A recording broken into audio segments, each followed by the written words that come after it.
oduu amma Finfinneedhaan nu gahaa jiruuni mana hidhaatti hafanii kan turan obbo Jawaar Mohaammed, Baqqalaa Garbaa, Hamzaa Booranaatii fi akkasumas hidhamtoonni siyaasaa kan biroo lama yeroo ammaa kana mana hidhaatti bahaniiru.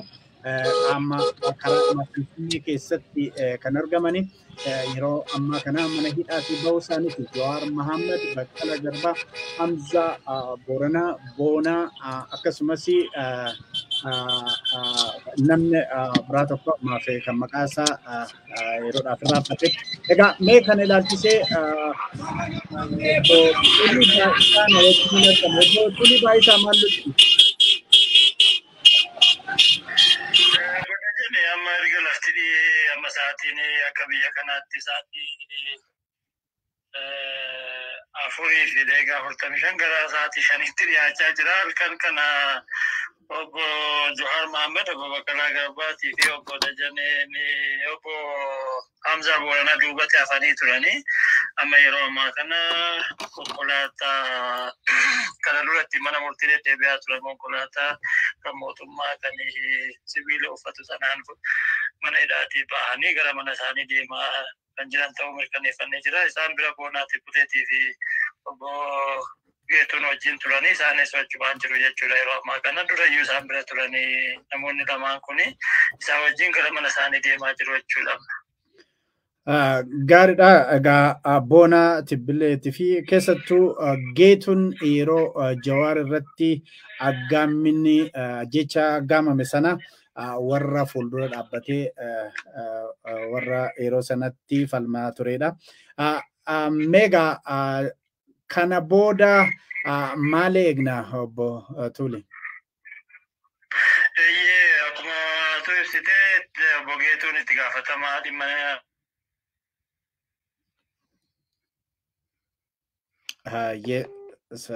sababa networkitiin telefoon ifama dhagama bara en dhagama tufufa Geetuun itti gaafatamaa dhimma nageenya yookaan security gaardii ture baay'ee nama jabaadha, nama hubataadha. Achi keessa yeroo turanis gara Boodanaa kana keessa Boonaa wajjin bakka obbo Baqqaleen obbo Jawaar jiran dhufanii isaa wajjin eegumsa sanas cimsaa turan poolisoota wajjin. Amma egaa warri galmee kanarra jiru hundinuu qulqullaa'ee gallakkifameera jechuudha. Egaa gara mana isaaniitti deemaa jiru. Kana booda sagantaa qaban maal akka ta'uuf deemu, maalti garamitti akka deemamu boorarraa qabanii ni barra jechuudha. Gaariidha. Egaa isinis warri seeraa dhimma isaanii hordoftan warra bukaatoo boru maal kaatanii maal hojjettu kan jedhu isinis boruun nutti himtu ta'ee har'a nutti himtu ta'ee hin beeku. Maalumaafuu hojii guddaa hojjettanii namoonni hidhamuu hin turre har'a gallakkifamanii isinis yaalii ijibbaata gochaa turtaniif hedduu galatoomaan jedha obbo Tulii Baayisaa. Isinis baay'ee ulfaadhaa dhugaa dubbachuudhaaf carraa kanatti fayyadamee nama hedduuti wajjin dhama'ee nama hedduuti wajjin hidhamee dhugaa dubbachuuf namni mana fiizikaalii isaan mana hidhaa keessa jiru isaatti hidhame malee namni bakkuma jirutti yaadaan hidhamee jira. Hojiillee namni qajeelee hojjechuu hin danda'u. Waama kana yaadaa gara deemne hundatti waa'ee kana duukaa rakkata namni. Keessumaa immoo abukaatonni keenya dhimma kana duukaa galmee hedduudha kan qabanii keessatti immoo inni kun immoo galmee baay'ee xiyyeeffannoo guddaa barbaadudha. Abukaatonni keenya wal gargaaranii seeraan gochuudhaaf dhamaatiin isaan taasisanii baay'ee guddaadha. Abukaatonni keenya kan Amboorraa deddeebi'an jiru, kan Adaamaarraa deddeebi'an jiru. Baay'ee qindaa'anii wal gargaaranii waliin dhaabbatanii falmii isaan godhanii seenaa keessatti iddoo guddaa kan qabaatudha. Egaa mee piroosiijariin isaa immoo akkam ta'a, akkamitti galmeen kun cufamaa, galmeen mana murtii jiru maal ta'a, adeemsi isaa maal ta'a kan jedhu immoo maamiltoota keenya wajjin mari'annee boorarraa qabnee kan itti deemnu ta'a jechuudha. Ammaaf egaa haa ta'u hidhamuun mallee erga bahanitti immoo gammachuudha qabna jechuudha. Hayyee obbo Tulii Baayisaa Abukaatoo hidhamtoota siyaasa Oromoo hedduu galatoomin jedha. Egaa Zaak baatee gara keettan deebi'a. Kabajamtoota daawwattoota keenyatiif dhaggeeffattoota keenya akkuma amma argaa jirtan kana hidhamtoonni siyaasaa Jawaar Mohaammed, obbo Baqqalaa Garbaa, Hamza Booranaa akkasumas Boonaa Tibilleetii fi Geetuun yeroo ammaa kana mana hidhaa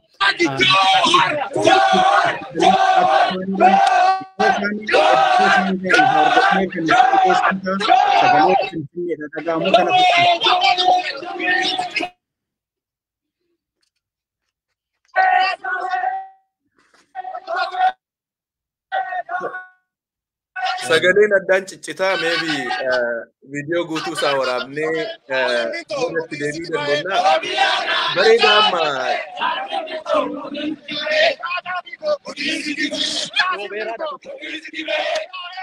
okay, sagaleen addaan citaa jira. Sagalee bareedaa tokko Direedawaa irraa argadhee qeerroon Direedawaa yeroo ammaa kana haala kamirra akka jirtu takka isin agarsiise.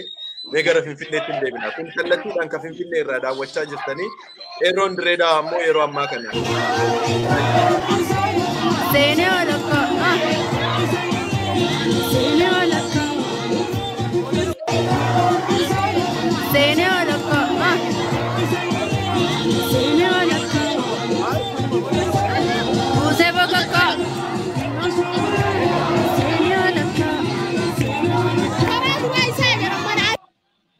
Egaa kun qeerroo Direedawaati. Bakkeewwan adda addaattis haala wal fakkaataadhaan qeerroon bahanii akka celebrate godhaa jiranidha. Asirratti of eeggannoon guddaan godhamuu qabu tokko akka jirudha. I think sagaleen Finfinnee hedduu qulqullina hanqata. Of eeggannoon guddaan godhamuu qabu. Kana wajjin wal qabatee casualtiin tokkollee rakkoon tokkollee akka dhufu hin barbaadamu waan ta'eef bakkeewwan baatanii celebrate gootan bakka kamittuu walitti bu'iinsi qaamota nageenyaa wajjin akka hin jiraanne bakkeewwan baatanitti qaamonni adda addaa carraa kanatti fayyadamanii miidhaa geessuu danda'an jiraachuu waan danda'aniif of eeggannoon guddaan akka godhamu guyyaa gammachuu kanatti gadda biraa yookaan waan biraa irraa dhaga'u waan hin feeneef yookaan waan ta'ullee hin qabneef of eeggannoon godhamuu qabu kamiyyuu haa godhamuun jedha. Hin beekaa emooshinii to'achuun baay'ee nama rakkisaa yeroo ammaa kanatti. Yeroo akkanaa kanatti mee waan dubbataa jiran yoo dhaga'uu hin danda'ame gara isaaniitti deebi'an booddeen deebi'a.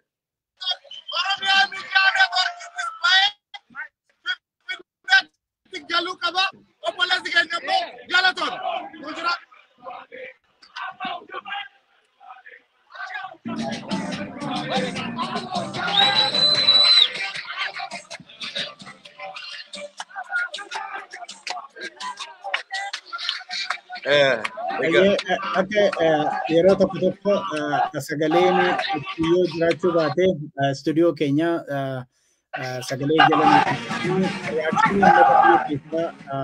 agarsiisuu ni dandeessu. Zaak mee anuuna jala miliqee Direedawaa sanarra nu deebitu. Yaa Direedawaa egaa qeerroo Direedawaa.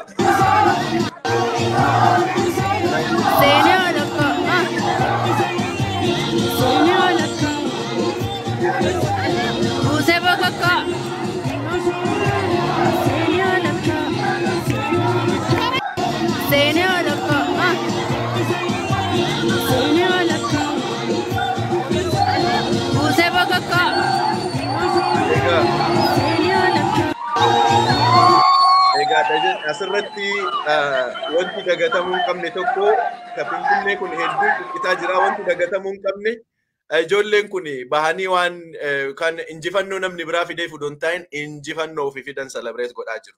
Biltsiginnaan yookaan warri kaadireen biltsiginnaa akka jettu dhiifama goone maalii goone as goone achi goone akka jedhamu san odoon taane dubbiin qeerroo fi qarree hedduutu itti wareegame maqaa jara kanaatiif namoota hedduutu hidhame maqaa jara kanaatiif namoota hedduutu ajjeefame waan ofii aarsaa itti kafalaa turan sana celebrate gochaa jirani. Celebrationin kun ka guutuu ta'u yookaan immoo wanti amma ta'aa jiru kun guutuu kan ta'u immoo guutuun Oromiyaa nagaa argattee qeerroof qarreen Oromiyaa keessatti bakkeewwan adda addaatti maqaa adda addaatti baasanii hidhan hundi gaafa nagaa argatan guutuun nagaa ka argatu jechuudha. Nageenyi waaraa gaafa dhufe kan nagaa Jawaar Faas guyyoota ittaanu keessatti gama adda addaatiin turtiin godhan maal fakkaata ture gara fuulduraatti maali kan jedhu isaan irraayis kan dhageenyu ta'a.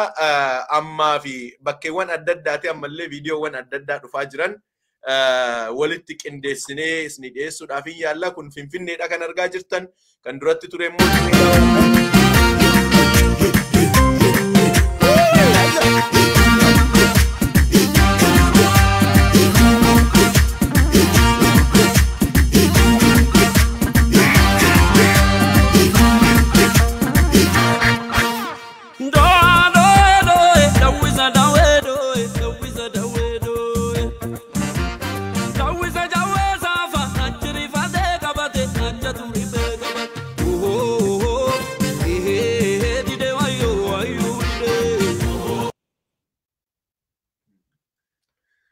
ifama karaa teeknikaatiin hin cite fakkaata kan ammaa sana yoo irra nu deebitanii egaa kabajamtoota daawwattoota keenyaaf dhaggeeffattoota keenya warri booda irratti dhuftanii yeroo ammaa kana hidhamtoonni siyaasaa garmalee hidhaman badii isaanii malee kan hidhamanii waggaa tokko oliif mana hidhaa keessa turan Jawaar Mohammed, Obbo Baqqalaa Garbaa, Hamza Booranaa akkasumas Boonaa Tibbileetii fi Geetun yeroo ammaa kana bahaniiti jiru.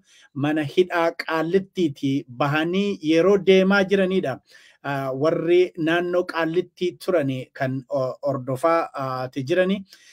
Egaa kan amma argaa jirtan kuni Finfinnee keessatti tarii warri teeknishaana keenya yoo lu deebiftanii viidiyoon kun kan mul'ataa jiru Finfinnee keessatti. Egaa Finfinnee Qaallittiidha. Hidhamtoonni siyaasaa kun erga baanii booda warri iddoo sanatti amanuudhum dhabanii achi taa'aa silaa buluudha turanii akka tasaa arganii yeroo ammaa kana isaan ordofanii deemu. Jawaar fa'aa eessa dhaquu eessatti qubatu kana booda eessa dhaquu kan jedhuu fi sanas jala buunee gara fuulduraatti kan isin ibsinu ta'a.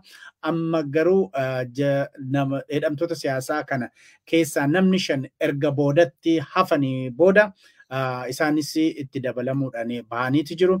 Hidhamtoonni siyaasaa galmee Obbo Jawaar Mohammed fa'aa jalatti himatamanii OMN dabalatee namoota yookiin qaamilee 24 jechaadha. Egaa kan jiru kana fakkaata. Tarii Zaak gara keettan deebi'a. Bilbillee adda addaa dhufaati jira. Anillee bilbila Direedawaa tokkoon simachaa ture. Baay'ee akka gammachuurra jiranidha. Of eeggannoon godhamuu qabu. Ammallee irra deddeebinee dubbannaa. Gammachuudhaaf bahamee akka gara biraatti hin jijjiiramne of eeggannoon guddaan haa godhamu. Qaamonni kanatti fayyadamanii waan adda addaa irraa fayyadamuudhaaf eeganis akka jiran akka hin daganne keessattuu ijoolleen Finfinnee kallattiidhaan nu hordofaa jirtu jedhee yaada. Bakkeewwan deemtan hundatti tasgabbiidhaan wanta ta'u gama guyyoota dhufu keessatti akkaatumaan bahiinsa isaanii kunuu maal fakkaataa gara fuulduraatti maaltu nu eeggataa kanaaf kanneen fakkaataniin karoorri itti aanutti deemnu maalidha kan jedhu irratti haga ibsa hooggantoota keenya irraa dhageenyutti tasgabbiidhaan bakkeewwan deemnuu fi ta'iinsa ta'an hunda sirnaan hordofuun baay'ee barbaachisaadha jedhee yaada. Kanaan dabalataan egaa nageenya isaaniitiif jecha directly kallattiidhaan bakka isaan deemaa turan irraa namoota kontaakti goonee argachuu dandeenyee turre garuu immoo nageenya isaaniitiif jecha galgala kanaan halkan kanaan kallattiidhaan achi bakka exactly isaan jiran irraa isaan arguun saniif hin danda'amne. Namoonni egaa ijoolleen bakka san buluudhaaf deemanii haga hundi isaanii bahanitti gammachuun keenya guutuun ta'u jedhanii hordofaa turanii. Egaa waan baay'ee nama gammachiisu waan baay'ee namatti tolu ittaanu Abdii Raggaasaa fa'a Koloneel Gammachuu Ayyaanaa fa'a namoota adda bilisummaa Oromoo hooggantoota adda bilisummaa Oromoo gama adda addaatiin hidhaman kan mana keessatti hidhamanis kan mana hidhaattis hidhamanis hunda isaanii ammaan tana gadi baasuudha. Gama adda addaatiin tapha shirifraa fi siyaasaa ammallee bilisiginnaan hin yaaddi taanaan dizaastariin shirifraa fi siyaasaa yaadanii itti deemuu maal akka ta'e waggaa lamaan sadiin kana keessatti arginee jirra. Jeeniyuunli dhugaatti biyya sana keessatti nageenya waaraa fiduudhaaf yoo barbaadame ammallee gama adda addaatiin wantoota godhaman irratti of eeggannoo naa godhamuun jedha. Dajane yoo qabaatte itti lola. Hello, Zaka Malay bilbila gammachuutu Finfinneedha na dhaqqabaatee jira. Ammanatti tariitii viidiyoon Finfinnee sana nutti agarsiisa akkasumas kan Dirredawaa iddoo biraas nu agarsiisa jedhani. Egaa iddoo biraatti warri of harkaa qabdan nu erga warri immoo laayivii nu dabarsuu dandeessanis nu quunnama siniin jedha. Zaakme gara Finfinneetiin ammas ergaatu dhufaa jira. Gara keettoon deebisee. Hayyee egaa wanna hedduutu dhufaa jira, abdeetii hedduutu dhufaa jira. Viidiyoowwan bakka adda addaa irraa erguudhaaf rakkachaa akka jirtanis nutti himaa jirtu. Neetwoorkiin akka rakkisaa jiru. Mallee irra deddeebi'ee of eeggannoo gochuu hin dagatinaan jedha. Egaa ani namoota hedduu galatoomfannee sirba baay'ee fiicharii mul'isu sirba baay'ee yeroo baay'ee namoonni baay'een sirna jala kololanii yeroo inni jedhanitti namoota artistoota hojiiwwan aartii namoota adda addaa hojjetan wareegama adda addaa kaffalanii sirna kana jala ta'anii warroota sirba baasaa turan warroota walaloodhaan hojjechaa turan keessaa Yoosaan Geetaahuunis bulloon garmaama tolaa mana hidhaa oola jedhee it's very onni ambishinii guddaa tokko of keessaa qabu ture yeroo hedduu irra deddeebi'amee dhageeffatamaa ture tibba kana yeroon isaatii bulloon gadi bahee jira. Gadadaaf dararaan Oromoo irra jiru garuu dhaabbannee dararaaf gadadoon Oromoo irra jiru hanga guutuun guututti dhaabbatu. Qabsoon gama adda addaatiin godhamu itti fufaa. Egaa warri Dirredawaa ijoolleen Dirredawaa yaalii taasisaa jirtan seenaan jiru viidiyoon gama adda addaatiin telegiraamis waatsaappis. Actually Oromiyaa irraa bilbiluudhaaf yoo barbaadan lakkoofsa waatsaappii tokko isinii kennuu danda'a. Lakkoofsa waatsaappii saniin bilbiltanii waan keessa jirtan haala naannoon keessan itti jiru nuuf ibsuu dandeettu. Lakkoofsi waatsaappii keenya isiniif kennuudhaaf lakkoofsi waatsaappii 612-298-6484 yookaan 612-298 6484 kanarratti ergaa nu erguu dandeettu keessattuu warra biyya alaatii miti ijoollee qeerroof qarree Oromiyaatii fi bakka adda addaatti wanti adda addaa akka ta'aa jiru quba qabaachaa jira odeeffannoowwan dhufaa jiran irraa hordofaa jirra. Oromiyaan maal keessa jirti haala akkam keessa jirtanii maaltu isinitti dhagahame gara fuulduraatti maaltu nu eeggataa fi kanniiniif kan kana fakkaatan irratti odeeffannoowwan Finfinnee irraa dhufaa jiran haga walitti qindeessinee isinii dhiyeessinutti isinis gama kanaan odeeffannoon Zaake jidduudhanii kan inni si dhageessisuudha jedhu isinitti dhaga'ama Zaake. Yaa hin dhaga'ama. Yeroo ammaa kana kan si ajaa'ibu hidhamtootas kan baqattoota Oromoo biyya alaa jiran keessattuu Saudi Arabiyaa keessa jiran rakkoo hamtuu hedduu keessa akka jiranii irra deddeebinee dubbataa jirra. Rakkoo isaanii sana gara maddiitti dhiisuudhaan yeroo ammaa kana gammachuu isaanii Jawaar Mohaammed fa'aa mana hidhaatii hiikamuu isaanii itti gammachuu isaanii dhageessisaa jiru.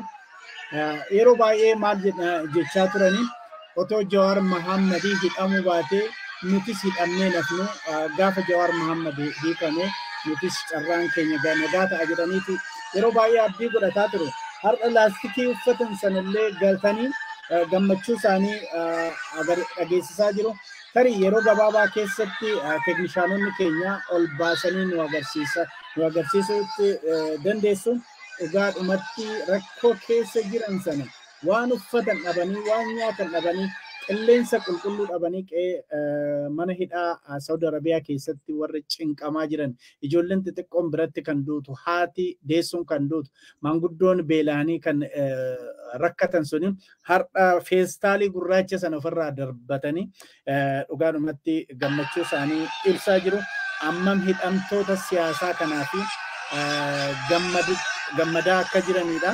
Irraan deebi'aa Zaak otoo nuti Jawaar Mohaammed wajjin hidhamne otoo hidhamtoonni siyaasaa keenya ala jiraatanii akkanatti haqi keenya haqa dhabne waggaa tokko oliif mana hidhaatti rakkannu jechaa turame ijoolleen Saawudiiti har'agaa gammachuu isaanii bifa ajaa'iba ta'een ibsataatu jiru warri namoota hin arginee fi warri teeknishaanonni keenya yeroo gabaabaa keessa isin erge akka ol baaftanii nu agarsiiftan abdiin qaba tarii gara Finfinneetiin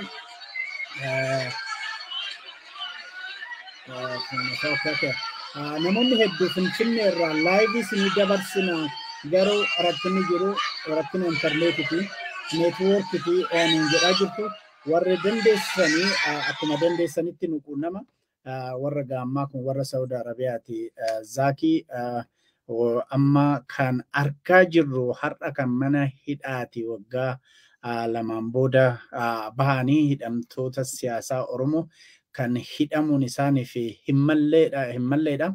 Egaa warri Jawaar galmee Jawaar Mohaammed jalatti hidhamanii turanii har'a bahanii Bashir Dhaabii fa'aa argaan jira Zaaki Bashir Dhaabii obbo Baqqalaa Garbaa isaan kun egaa duraan yeroo Oromiyaa keessa naanna'anii uummata isaaniitiif jaalala qaban agarsiisaa turanii uummannis immoo bifuma sanaan jaalala isaaniif qabu agarsiisaa turedha.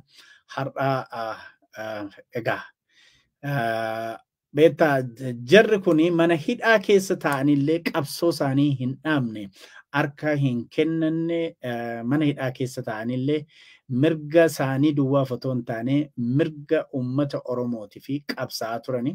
Egaa Daraartuu Tulluu fa'aa jaarsummaa yaalii guddaa godhaniin otoo akka nyaata nyaatan godhamuu baatanii jarri kun tarii har'a lubbuun hin jiru ta'a ofirratti murteeffatanii turani. Egaa gammachuun isaanii gammachuu hunda keenyati. Zaak tarii wanti viidiyoon dhufe yoo jiraate gara biyya keessatti akkasumas Finfinneedha yoo addaan cituu baate teeknishaanonni keenya nu agarsiisuu dandeessu. Dirree Dawaa irraa naman qaba Dajanee Dirree Dawaa xiqqoo qaamonni nageenyaa iddoo sanitti argamanii yoo jechuudhaaf yaalii taasisaa akka jiran eenyu jedhu eessarraa bilbilta? Hello? Magaalaa Dirree Dawaa irraa hin bilbilee. Hello? Maaltu ture? Magaalaa Dirree Dawaa irraa bilbilee wanni ture xiqqoo ijoolleen gammachuu addaa itti dhaga'ame kallattiidhaan hordofaa kan turan.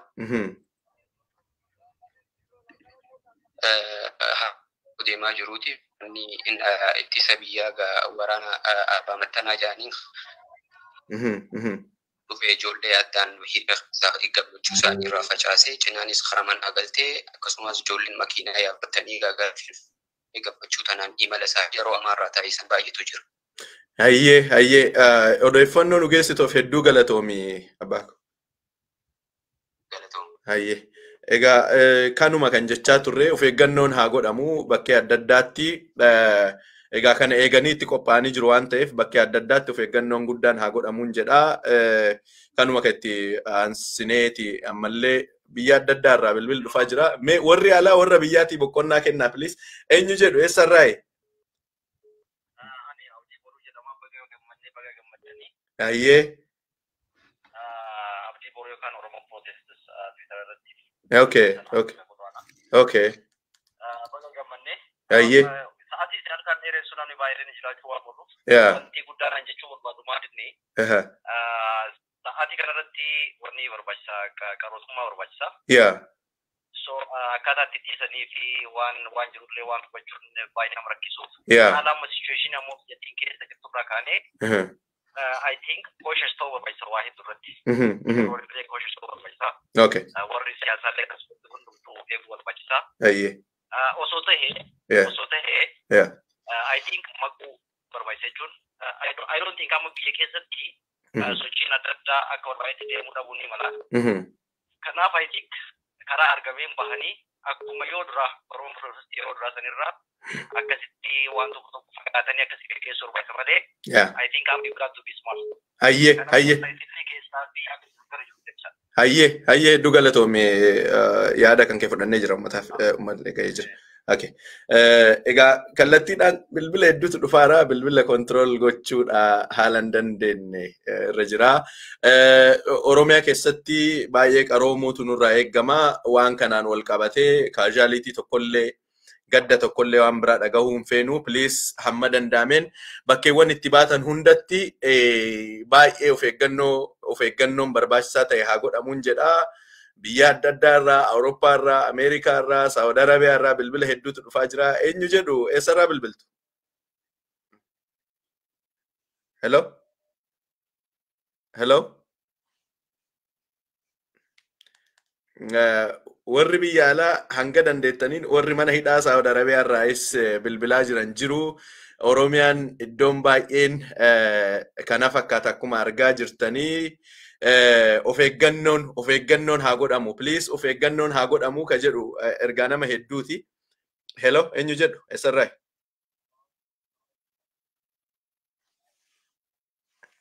Okay.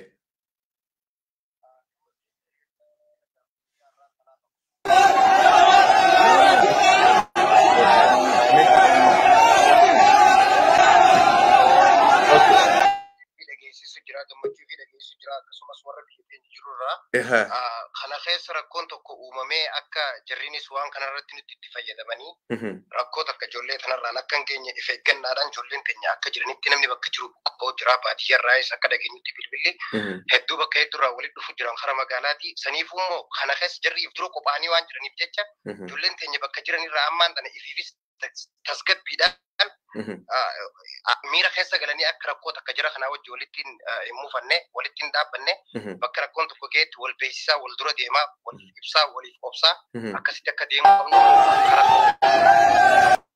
galatooma. Hayyee hedduu galatooma. Egaa kallattii hundaan wanti jedhamaa jiru dhaamsi dhaamamaa jiru of eeggannoo guddaa goonudha. Akka Saawud Arabiyaa kana bifa addaatiin irra deebi'ee haa taphatu viidiyoon suni ergaa guddaa qaba waan ta'eef mana hidhaa keessa ta'anii rakkoo cimaa san keessa ta'anii waan isaan godhaa jiraniif mee ka Saawud Arabiyaa sana odoo irra deebi'ee.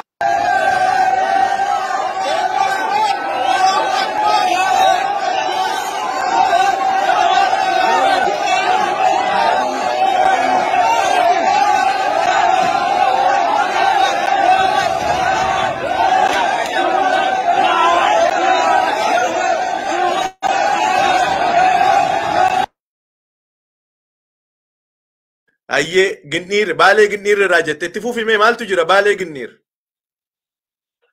Amma hiriira ijoolleen hiriira baatee sababa gammachuurraa kan ka'e duuba waraanni mootummaa amma dhufee addaan baasee ijoollee addaan ari'ee jira. Okay. Miirri uummata keessa jiru maal fakkaata? Sirriitti waan gaariidha. Hayyee hedduu galatooma. Baalee Ginniir irraa namni nu bilbiltan hedduu galatooma. Hayyee hedduu galatooma. Bilbilli hedduu dhufaa jira hanga keessummeessuu ol ta'uu irra deemaa jira. Hello?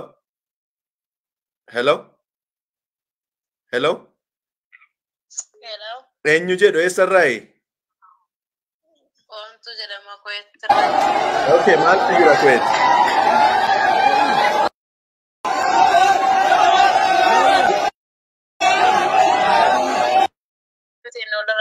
Ammallee rabbi gammachuudhuma qabne rabbi nu haa kennu uummata biyyaatiif of eeggannoo cimaa godha akka yeroo sosochootan bakka rakkinni jiru tokko rakkinna jiru akka waliif iyyaataniitiin deddeemtan jedha dhaamsa kiyya. Tasa ta'ee rakkoon garaagaraa mudachuu danda'a waan ta'eef rakkoo jiru akka bilbilaanis quba wal qabaatan akka immoo obboleen keenya nu eddan dhugaa gammachuus ibsachuu hin dandeenye. Hundaafuu garabbiin galanni haa gahu. Hayyee hedduu. Guyyaan akka gaafa guyyaa caalutti gammachuu gadda nutti taate galanni rabbiin haa gahu. Bakka gammaddan uummanni Oromoo addunyaa irra jirtan cufti keessanuu gammachuu rabboolirra nu haa aansu ammallee jabaadhaa sarara isin jalaan qabu. Hayyee. Bakka gammaddan isinillee warra OMN. Ameen. Hayyee hedduu galatoome. Bilbiloota hedduu dhufaa jiran eenyu jedhu eessarraayi? Ana Haayileen jedhama kan sasirraa'e baay'ee gammanneerraa baga gammaddan isin jedha garuu gammachuun keenya gammachuu guutuu miti anafanis baay'ee jiru isaan irratti isaa qabsoofnu garuu of eeggannoo cimaa barbaachisa amma of eeggannoo cimaa nan barbaachisu warra hidhamtoota keenya warra bahaniifis ta'ee warra keessa jiruufis baay'ee of eeggannoo cimaa barbaachisa of eeggadhaa jedhaati nuuf dabarsaay baay'ee gammanneerraa OMNs baay'ee hojii guddaa hojjechaa jirtu baay'ee isatti gammannee isatti boonyeerraa isin duukaa jirraa baga gammannee baga gammaddan isin jedhaa kanuma nuu dabarsaa jedhee ta'anii galatooma. Hayyee hedduu galatoomi. Hello? Hello? Hello? Hello? Hello? Hello? Eenyu jedhu eessarraayi? Ana Jamaalii Tajaama Qatar Dohaa irraa. Okay. Baay'ee gammannee jirra warri Qatar Dohaa jirru. Okay. Gammachuu keenya bifa tasgabbaa'aa ta'e warri biyyaalleen tasgabbaa'ee gammachuu isaa karaa tasgabbii ta'een akka ibsatu waan kana keessatti waan gocha kana keessatti waa hedduu deemuu danda'ama. Kanaaf of eeggannaa gahaa godhuu qabanii warri shirata ta'u waa balleessuuf deemu waa hedduu kana keessatti dalaguu danda'u. Gammachuu keenya bifa tasgabbaa'aa ta'een akka ibsannu namni hundinuu du'aayis akka goonu gammachuun tun fuula durallee akka walitti nuuf fuftu. Kanaan ja'a baay'ee gammannee jirra rabbiin gammachuu tana ta walitti dhaabbattu rabbiin waa godhuu jenna nuti hundi. Hayyee. Godhaa ja'a nama hundaanuu galatooma. Hayyee hedduu galatooma. Hayyee. Eenyu jedhu eessarraayi? Hello? Hello? Hello? Hello? Zaaka otuma fuudhaa jirtu. Okay. Teeknishaanonni otuma fuudhaa jirtu teeknishaanonni keenya warri Jawaar Mohaammed faa warra hidhamana hidhaatii hiikamani hordofaa jiran viidiyoo nu ergaa jiru viidiyoo sana dafaati ollu babbaasaa ka viidiyoota sanas akka daawwattoonni keenya argani sanas ollu babbaasaan jedha.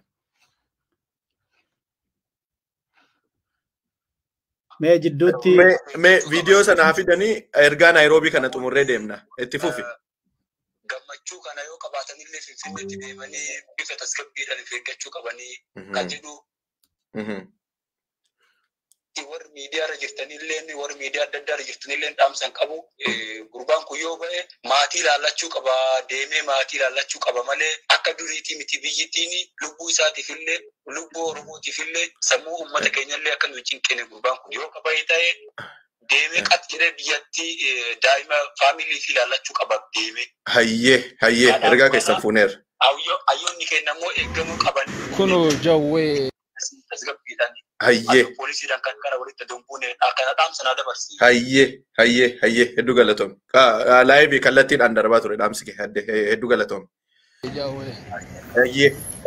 Jawwee.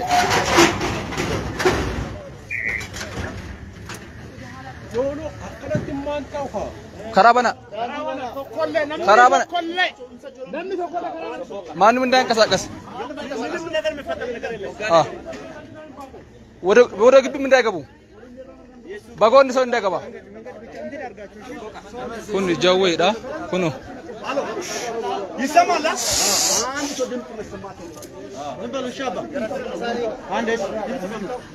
Jawween kunooti. Jawwee kiyya jawwee. Bulloon kunooti. Taamirat. Izi gaa kafaatti argu. Jawwee. Kunuuti jawweeni bareedaan burtukaan asheeta mandariinni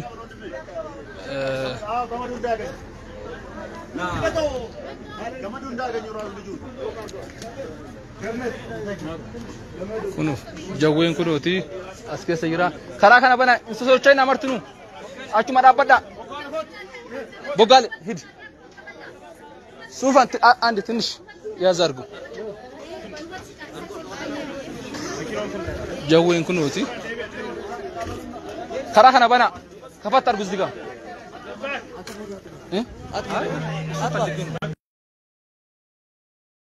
በቃ እሺ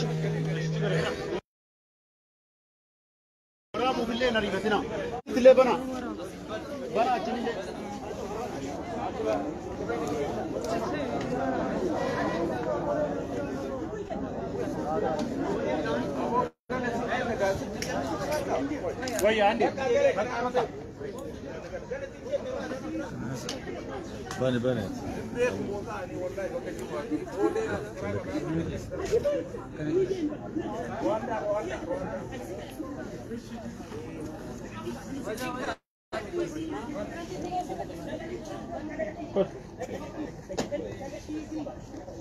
Ho.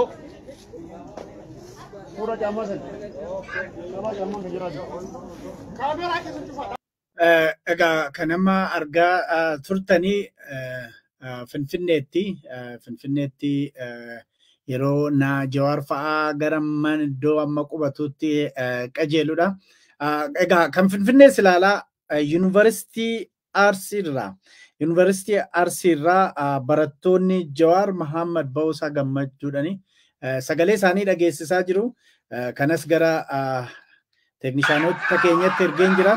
Sagaleen Arsiidha dhaga'ama Yuunivarsiitii Arsiirraa dhaga'amaa jiru kana fakkaata.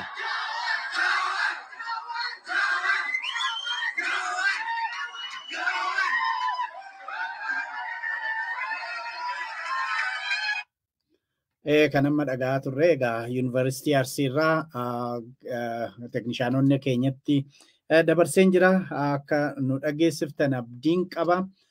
Iddoo adda addaati gammachuu.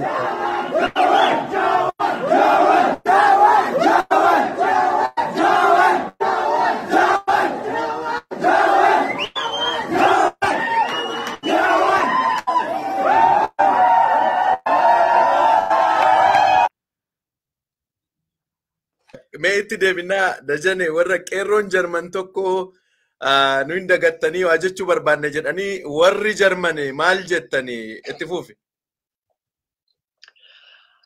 Duraan dursee rabbii guddaaf galanni haa ga'u anabbii xayyibuu kotii rabbii guddaaf galanni haa ga'u uummanni Oromoo hundinuu baga gammannee hayyoota teenna rabbiin baga nagaa nu baasee garuu manni gammachuun teen asirratti dhaabbachuu hin qabdu ammallee akkuma miidiyaan dabarsaa jirtan of eeggannoo guddaatu barbaachisaa diina baay'eetu jira of eeggannoon akka godhamu inni biraa ammallee mana kutaalee Oromiyaa guutuu keessa hidhamtoota siyaasaatu ciisaa mana barumsaa keessa iddoo hedduun Oromiyaan guutuun hidhamtoota siyaasaatiin guutamteerti jarris haga hiikamanitti qabsoon dhaabbachuu hin qabu gaaffiin dhaabbachuu hin qabu uummanni Oromoo guutuun baga gammaddan baga gammannee gammachuu ajaa'ibaa of harkaa qabna rabbi walitti nu haa dhaabu baga gammanne jedha abdii Xayyibuu Waaqoo Jarmaniirraa. Hayyee hedduu galatoomi.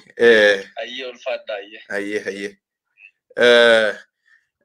Bilbila to'annaadha haala na harkaa ba'aa jira.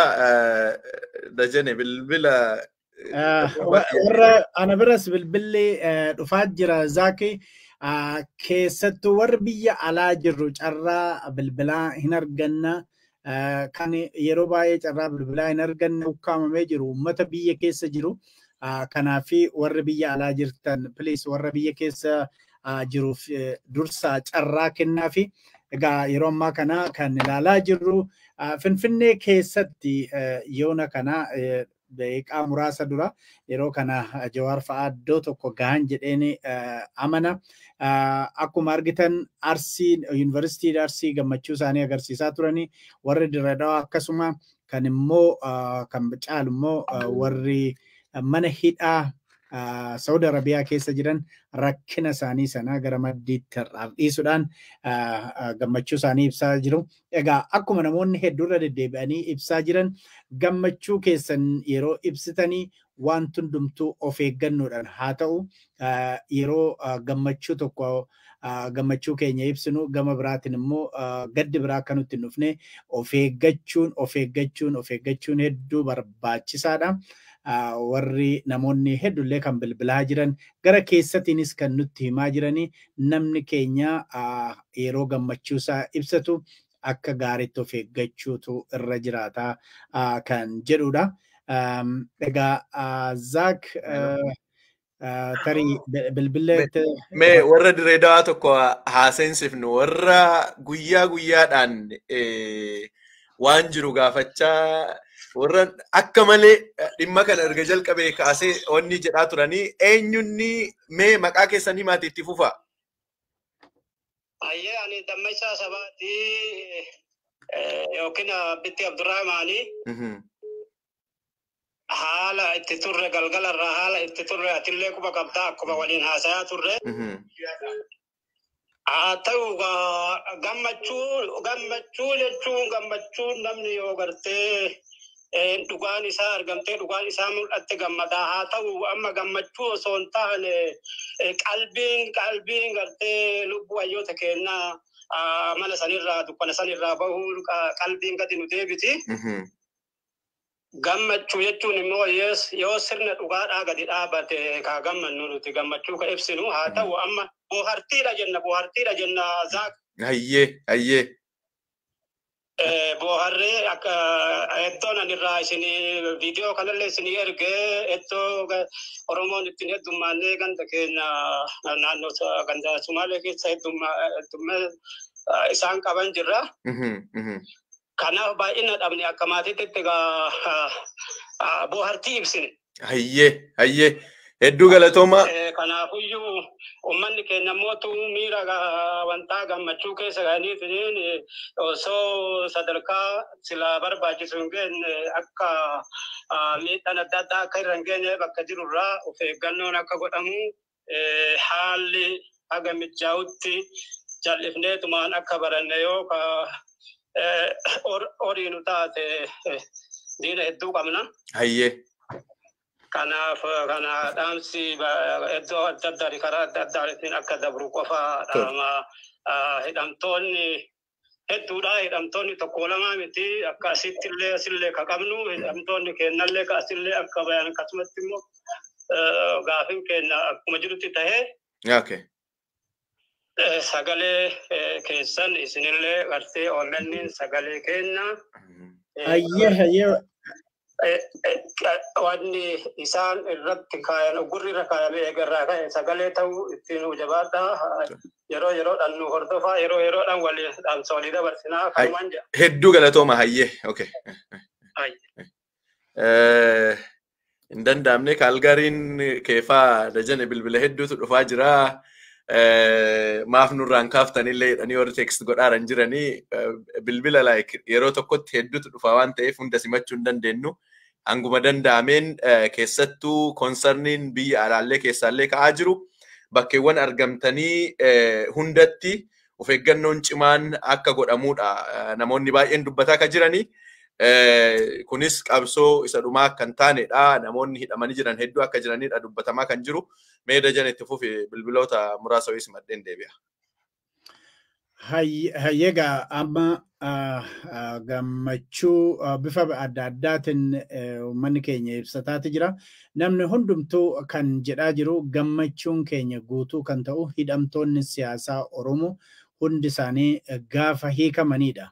Har'aa baay'inaanii kan galmee obbo Jawaar Mohaammed faa Baqqalaa Garbaa faa jalatti himatamanii hiikamaniiti jiru. Garuu yeroo ammaa kana kan hoggantoota adda bilisummaa Oromoo wanti tokko dhagahamaati hin jiru. Kanaan dura Zaakii yaadatta yoo ta'e mana hidhaa keessa taa'anii Jawaar Mohaammed faa Koloneel Gammachuu Ayyaanaa faa iddoo malleefitti kashlabboota faana hidhamee lubbuun isaa nu yaachisa. Haalli nageenya isaa nu yaachisa jedhanii sagalee dhageessisanii turani. Kanaaf hidhamtoonni siyaasaa keenya ofii isaaniitu mana hidhaa keessatoo jiranu sagalee yeroo walii ta'antu mul'ata ture. Sababni isaa Oromiyaa keessatti waan hundi isaaniitu siyaasa adda addaa waan hordofaniif otoo hin taane Oromoo waan ta'aniif hidhamne. Kanaaf hundi keenya hiikkachuutu nurra jiraata. Oromiyaa keessatti hidhamtoonni siyaasaa kan hidhamanii yaadatu hidhame. Oromiyaa keessatti waan yaadanii fi yaadatu hidhame. Kanaaf hundumtuu hiikkachuutu irra jiraatadha. Hindira deddeebi'amee akka himamu Oromiyaan mana hidhaa guddoo manni hidhaa immoo kan mootummaan kun yookaan gareen bilchiginnaatti fayyadamu mana hidhaa xixiqqaadha. Kanaaf Oromiyaan bal'oon mana hidhaa ta'urraa gara Oromiyaatti jijjiiramutu irra jiraatadha. Hidhamtoonni siyaasaa hundumtuu hiikamanii sana booda Oromoon waan ilmaansaa qaalitti dadhabee kan ijoollee 5,000 amma 7,000 dhabe sana gaafinsaa gaafa sana kan gammachuun guutuun ta'u Oromoon kan gammadu kan jedhudha. Egaa har'a akkuma argitanii hidhamtoonni siyaasaa Oromoo keessaa kan galmee obbo Jawaar Madfaa jalatti himatamanii turanii har'a gallakkifamanii yeroo gabaabaa dura Jawaar Mohaammed, Baqqalaa Garbaa, Hamza Booranaatii fi akkasumas Boonaa Tibbilee Geetuu security Jawaar keessaa nama cimaadha. Innis Jawaar faa wajjiniin hiikameera. Egaa duraan akkuma himnee kan akka Mallas Dirribsaa kan amma argaa jirtan gaazexeessaa OMN ture. Kun immoo obbo Dajanee Xaafaati. Innis hiikame har'a. Baay'een isaanii Shamsaddiin Xahaa. Shamsaddiin Xahaa namni baay'een keessan hin beektu. Kan asitti argitan kan akka Boggaala fi namoota hedduu kanneen argaa jiru. Kan amma fuuldura keenyatti argaa jirru kun egaa hundi isaaniitu har'a kan hiikamanii yeroo ammaa kanatti Oromoon biyya adda addaa jiru kan Saudi Arabiyaa jiranii biyya Yemen keessa viidiyoo erguudhaaf hin dadhabne maal godhanu jechaa jiru.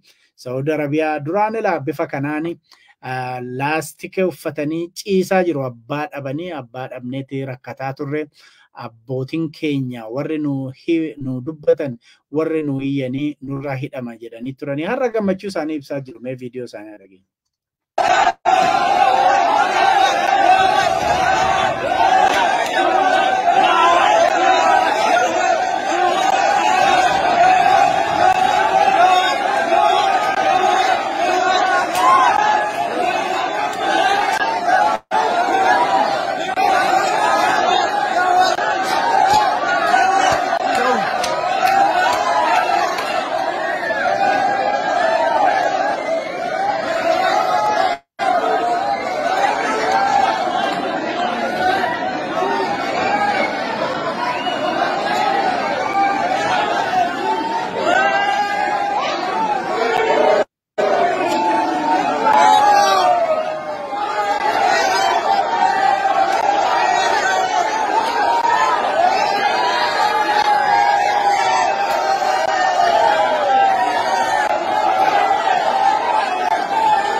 Mee mana hidhaa Saudi Arabiyaa itti deebinaa warri South Africa tokko itti fufi. Baga waliinuu gammanne. Hayyee. Itti fufi yaada kee. Akkasuma gartee bakka hin taanetti gartee ammallee wannaa kafaluun hin barbaachisu. Kanaafuu of eeggannoo godhamuu qabaa. Karaa irratti ammallee namni keenya bakka hin taanetti amma duraayyuu nasbeen hedduun dabartee akka nasbeen nama kennaa baay'een hin dabarre. Bilisa isinillee gartanii uummata kanallee itti hima. Fuulduratti illee gartee waan kalee dabre ilaalleetuma eegaa haa deemnu akkanumaan sirbaa fi gartee waca godhuu miti. Fuuldurri keenya hoo maal ta'a waan karee nu mudate sammaraayyuu of duratti ilaalaa haa deemnuuti jechuu barbaadeetti galatooma. Hayyee hedduu galatoome hayyee. Egaa dhiifama akka nuuf gootan asumaan ka jedhu bilbilli yeroo tokkotti akka waan akkamitti akka fudhatu hin beeku 2, 3, 4, 5 yeroo tokko seenaa san gara stuudiyootti fiduu fi siistama irratti na rakkisaa jira waan ta'eef haala danda'ameen yaada keessan yeroo biraas fudhachuudhaaf yaalii ni taasifna. Amma humnaa ol nutti ta'ee akkuma tasaa egaa wanti ta'e hundinuu akkuma tasaa ta'e waan ta'eef yeroo biraa bareechinee yaada keessan hedduu sinirraa fudhachuudhaaf yaalii taasifna. Nama hedduurraa kan jedhamaa jiru ammallee irra ka deddeebi'amaa jiru ammallee of eeggannoon guddaan godhamuu ka qabu guyyaa gammachuu muraasa arganne tanatti osoo isii dhandhamnu kan biraatiif waan biraa yeroo itti gaafannu malee akka waan tokkollee wanti nama gaddisu tokkollee akka ta'uu hin dandeenye of eeggannoon godhamuu qabu hundi haa godhamuudha. Hello eenyu jedhu eessarraayi? Hello Oromiyaa irraa Isaaq akkam nagaa baga gammaddan baga gammadni jira. Hayyee maal fakkaatti Oromiyaan iddoon isin jirtan? Oromiyaan miira gammachuutu keessatti jira, miira gammachuu qabdi. Dhaamsa adaraa kan isin jedhu uummanni Oromoo baay'ee sirbuu hin qabu, dhiichisuu hin qabu, waa baay'eetu ture kana turallee irraa baruu qabna. Ka hidhanii hiikkame gammachuudha. Ka du'ee badeef jiraannollee itti dabaluu hin barbaannu. Jara kana amanuu hin barbaachisu, sirra kana waan hin amanneef adaraa keessan jedhaatti isan miidhii ilaalaa jirra. Dhaamsa kana uummata Oromoo biraan nuugaa xiqqaa'uu barbaachisa. Namoota baay'eetu hidhattafee siyaasaa miti kan hidhame nama siyaasaan hin hidhamne jira. Fayyaala isatti hidhamne du'ee jira. Kanaaf jecha adaraas mittaa ta'u nuudhaamaa dhaamsa kana biraan nuugaa. Kunno kallattiidhumaan yaadni kee kallattiidhaan si darbeera. Hedduu galatoome Oromiyaarraa yaadni jedhamaa jiru. Bakkeewwan adda addaatti bakka baan hundatti of eeggannoo haa goonudha. Hedduu galatoome Oromiyaarraa. Egaa ergaan darbaa jiru hundinuu kan jechaa jiru kan dubbachaa jiran namni hundinuu of eeggannoo haa goonudha. Waan arganne qabanneeti. Akkuma gurmeessaa ayyaanoo jedhe kunis waan tokko ka hafes gaaf tokko akkuma jedhame sana hanga ka hafe sanatti geennu akka of eeggannoo barbaachisaa ta'e goonuun jedha. Mee yaaliin taasisa warri communityuwwan Oromoo adda addaa waan kanarraa waan jechuu barbaannu jira warroota jedhantu jiru hanga danda'ameen mee namoota seenuu danda'an seensisuudhaaf yaaliin taasisa. Mee Dajane ati gara kan keetiin itti fufi. Sagaleen kee cufaadha Dajane. Waa'ee fuudhaa nama faana haasaa jira. Namoonni hedduu gara koottis ni bilbiltu. Egaa bilbila kan fuudhaa jiru Zaaki kan kiyya tarii haalliin teeknikaaf mijataa miti. Kanaaf gara Zaakitti bilbiluudhaaf tarii Zaak lakkoofsa irratti bilbilamu kana otoo iskiriin irratti maxxanfamee jira Dajane jalatti maxxanfamee jira. Anatu argaa hin jirre moo mul'ataa jiru? Maxxanfamee jira jalatti piin ta'ee jira lakkoofsa waatsaappii jedhamee piin ta'ee jira. Okay, screen irra jira. Okay. Kallattiidhaan isin ilaalaa jirru jedhu saatalaayitiinis I think kara Facebookitiinis kara YouTubeitiinis sagantaan kun darbaa jira. Yaadni isin kennaa jirtan kallattiidhaan namoota uummata yaada itti yaadachiisaa jirtan waan gahaa jiruuf akkasitti akka hubattaniin jedha. Dajane gara keetti hin deebisa. Gaariidha gaa warri screen irraa argattani mee think awadaa irraa namni tokko deddeebi'ee bilbilaa hello. Hello. Ayyee itti fufa. Amma qilleensa irra jirta laayiviidha jirraa qilleensa irra jirta yaada kee itti fufi nama hedduutu eeggataa jira. Hawaasa keenyaan gammachuu keessatti hoggannoo guddoo godhan. Ayyee. Qawweelleen badamtee hawaasa reebicha jamaadhaa irra jiranii. Ayyee. Kana isa hawaasa keenyaaf ibsuudhaaf barbaannee of eeggannoo guddoo godhan. Hayyee hedduu galatoome wadaa irraa egaa kan jedhaa jiranii sababa kanatti fayyadamuudhaanii uummata miidhuudhaa fi yaaliin godhamaa jiru hin jira. Namoonni hedduu irra deddeebi'anii kan nuun jedhaa jiranii madaa kana dura qabnaa madaan sun akka irra hin deebi'amne kanaaf of eeggannaa cimaa gochuutu nurra jira.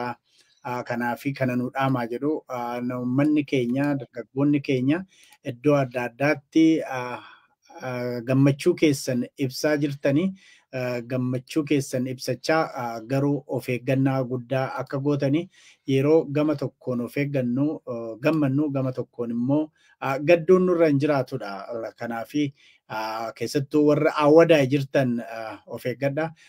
Asuma Minisoota irraa Amrullaa Xaahiroo teknishaanuma keenya baay'ee nama jabaarratti. Mee Amrullaa hin seensifna Saawud Arabiyaa irraa laayina irraa Koree OMN keessa namni tokko jira Amrullaan isaanitti taanee haaseenu mee waan jettan maal jettani Koree OMN warra Saawud Arabiyaa? Abubakar Loodee jedhama baga gammaddanii uummata addunyaarra jirtu uummata Oromoo guutuun uummata Saawud Arabiyaa bakka bu'ee baga gammadani baay'ee gammachuun dhaga'ame baay'ee gammadne hundi keessanii hojjettoonni OMN baga gammadanii tasgabbaayaa yeroo garaadhaa yeroo nama baay'ee gumalidhaatti hafee waldorgommii adda bilisummaa Oromoo. Hayyee amma gara Amrullaatti dabarsuudhaan bilbilli addaan citee jira yaada isaanii dhageenyee jirra. Egaa odoo Amrullaa osoo Amrullaan hin dubbatin dura waa'ee Amrullaa duubaan Mahadiin jira, Amrullaan jira, ijoolleen Naayiroobii jirti, ijoolleen Kaayiroo, Abdii Jamaal faa, Tuujii Mahammad faa jirti. Jaroonni kunneen irratti baay'ee otoo dubbattuu Zaak mee warra Finfinneedha laayivii dabarsaa jiran nu fudhaa jedhanii irra deddeebi'anii na gaafataa jiru. Teeknishaanota keenya gara Mahaditti amma Amrullaan haasa'utti Mahaditti ergeen jira. Laayiviidha achi nurkaa fudhaa laayivii jiru jechaa jiru. Laayivii sana gara natti nuu fiduudhaaf yaalii godha. Itti fufaasin lamaan. Chaansi kana naa kennu keessanii baay'ee galatooma halla gartee guyyaa addaati kanaaf laayivii seenuu dirqame. Ilmaan Oromoo baga gammaddan isinin jala headquarterii OMN Minnesota jirurra baga gammaddan isinin jala especially haadha yookaan ammoo harmee Jawaar Mohammad baga gammaddan isinin jala. Namni gartee biyya jiru martuu fira Jawaarii haala Jawaarii abbaa Jawaarii obboleessa Jawaarii namni martuu fira Jawaarii haa ta'u malee keessattuu haati Jawaariin deette harmeen Jawaar baga gammaddan isinin jala baga gammaddanii ilmaan Oromoo guyyaan kun guyyaa addaati isin martuu baga gammaddan akkuma amma jalaa turan kanatti of leegaa gartanii waan adda addaa haapil ta'uu ni mala gartanii fulaa isaanillee yeroo malee galgala halkanaa'ee jira baay'ee of leegaa isinin jala emotional baga gammaddan isinin jechumaa fi kanumaaf chaansii kana naa kennu keessaniif Dajanee fi Zaakillee galata guddaa qabdan isinin jala jabaadha. Hedduu galatoomi Amrullaa Mahadiin jira nu wajjin Mahadiin warroota teeknishaanonni OMN dadhabne nuffine odun jenne warroota hidhamuu hooggantoota keenyaa kanas waan Oromoo irratti ta'u hunda irratti isaanis numa qixxa duubaan ta'anii warroota hojjetanii akkuma jedhe Abdii Jamaal faa warroonni duuba jiran namoota hedduutu jiru. Akkanatti ol nu baasan isaan waan ta'eef isaaniin hedduu galatoomaa jechuu barbaanna. Mee Dajane gara kee haa deebisu. Bilbilli kun kontiroolii ala ta'ee jira amma almost haala simachuudhaaf nu rakkisurra jirra. Dajane mee gara keetti ka Finfinnee sana mee kan haaseenu jedhan sanatti ceenu. Hayyee yoo warri teeknishaanota keenyaan nu garsiisuu dandeessan yookiin ni seene Finfinneedha laayivii dabarsaa jirra nu seensisaa jedhanii nu gaafataati jiru. Warri bilbila gara kootti bilbiltani sistamiin kiyyaa bilbila fuudhuudhaaf qophii miti. Kanaaf Zaak biratti bilbilli immoo Zaak biratti bilbiltani feesbuukii keenya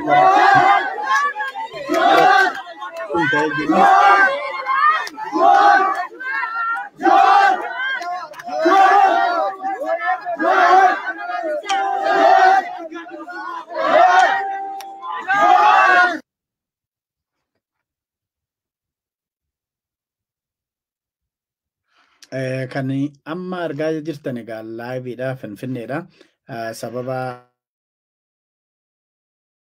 warri Minnesota nuti kwarteerii isaanii waan dubbannu jedhu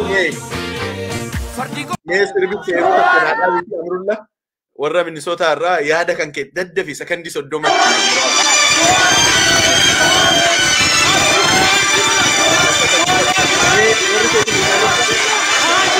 warri teeknishaanota takkame sagalee mee itti fufi Muraad. Baga gammanne ammoo nuti agartee dhiichisaa yeroo dabarsuun qabnu gaafiin Oromoodhaa hin deebine. Hayyoonni keenyaa fi hoogganoonni keenya hamuun waan guddaadha ammoo dhiichisa haa xiqqeeffamu. Garaan keenya uummata haa caaluu faa dhadhabne beeka. Keessatti warra galuu hin dandeenye. Hoogganoonni keenya hidhaman kun baane haa caaluu fi warra akka haa caaluu qaqqaalii meeqaan ta'u sirna kana keessa dhabne haga agartee gaafiin Oromoodhaa takka takka wanni qeyroo fi qarreen itti dhumte deebisutti dhiichifnee hin dagatini ammaan dura namticha amma aangoorra jiru kana keenya jennee dhiichifne arrammoo dagama biraa akkan dhufne qalbiidha waan barbaannu laalaa gammachuu heekamuu hogganoota keenyaatis qiyaasa goone gaafii Oromoo hundeerratti xiyyeeffachuu qabna hanganumaan jaalladha. Hayyee hedduu galatoome yaadni kan ka'e guutuudhaan kallattiidhaan si darbaa ture. Hayyee hedduu galatoome. Egaa yaadni namoota hedduu dhufaa jiru.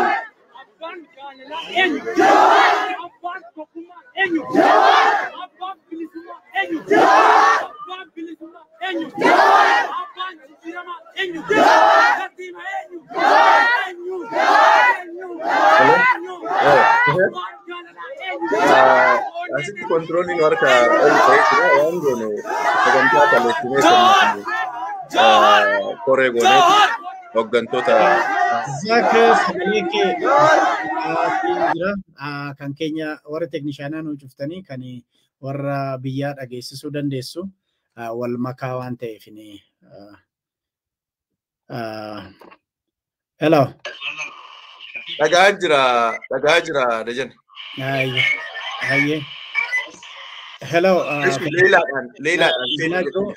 Dhagaa kumaan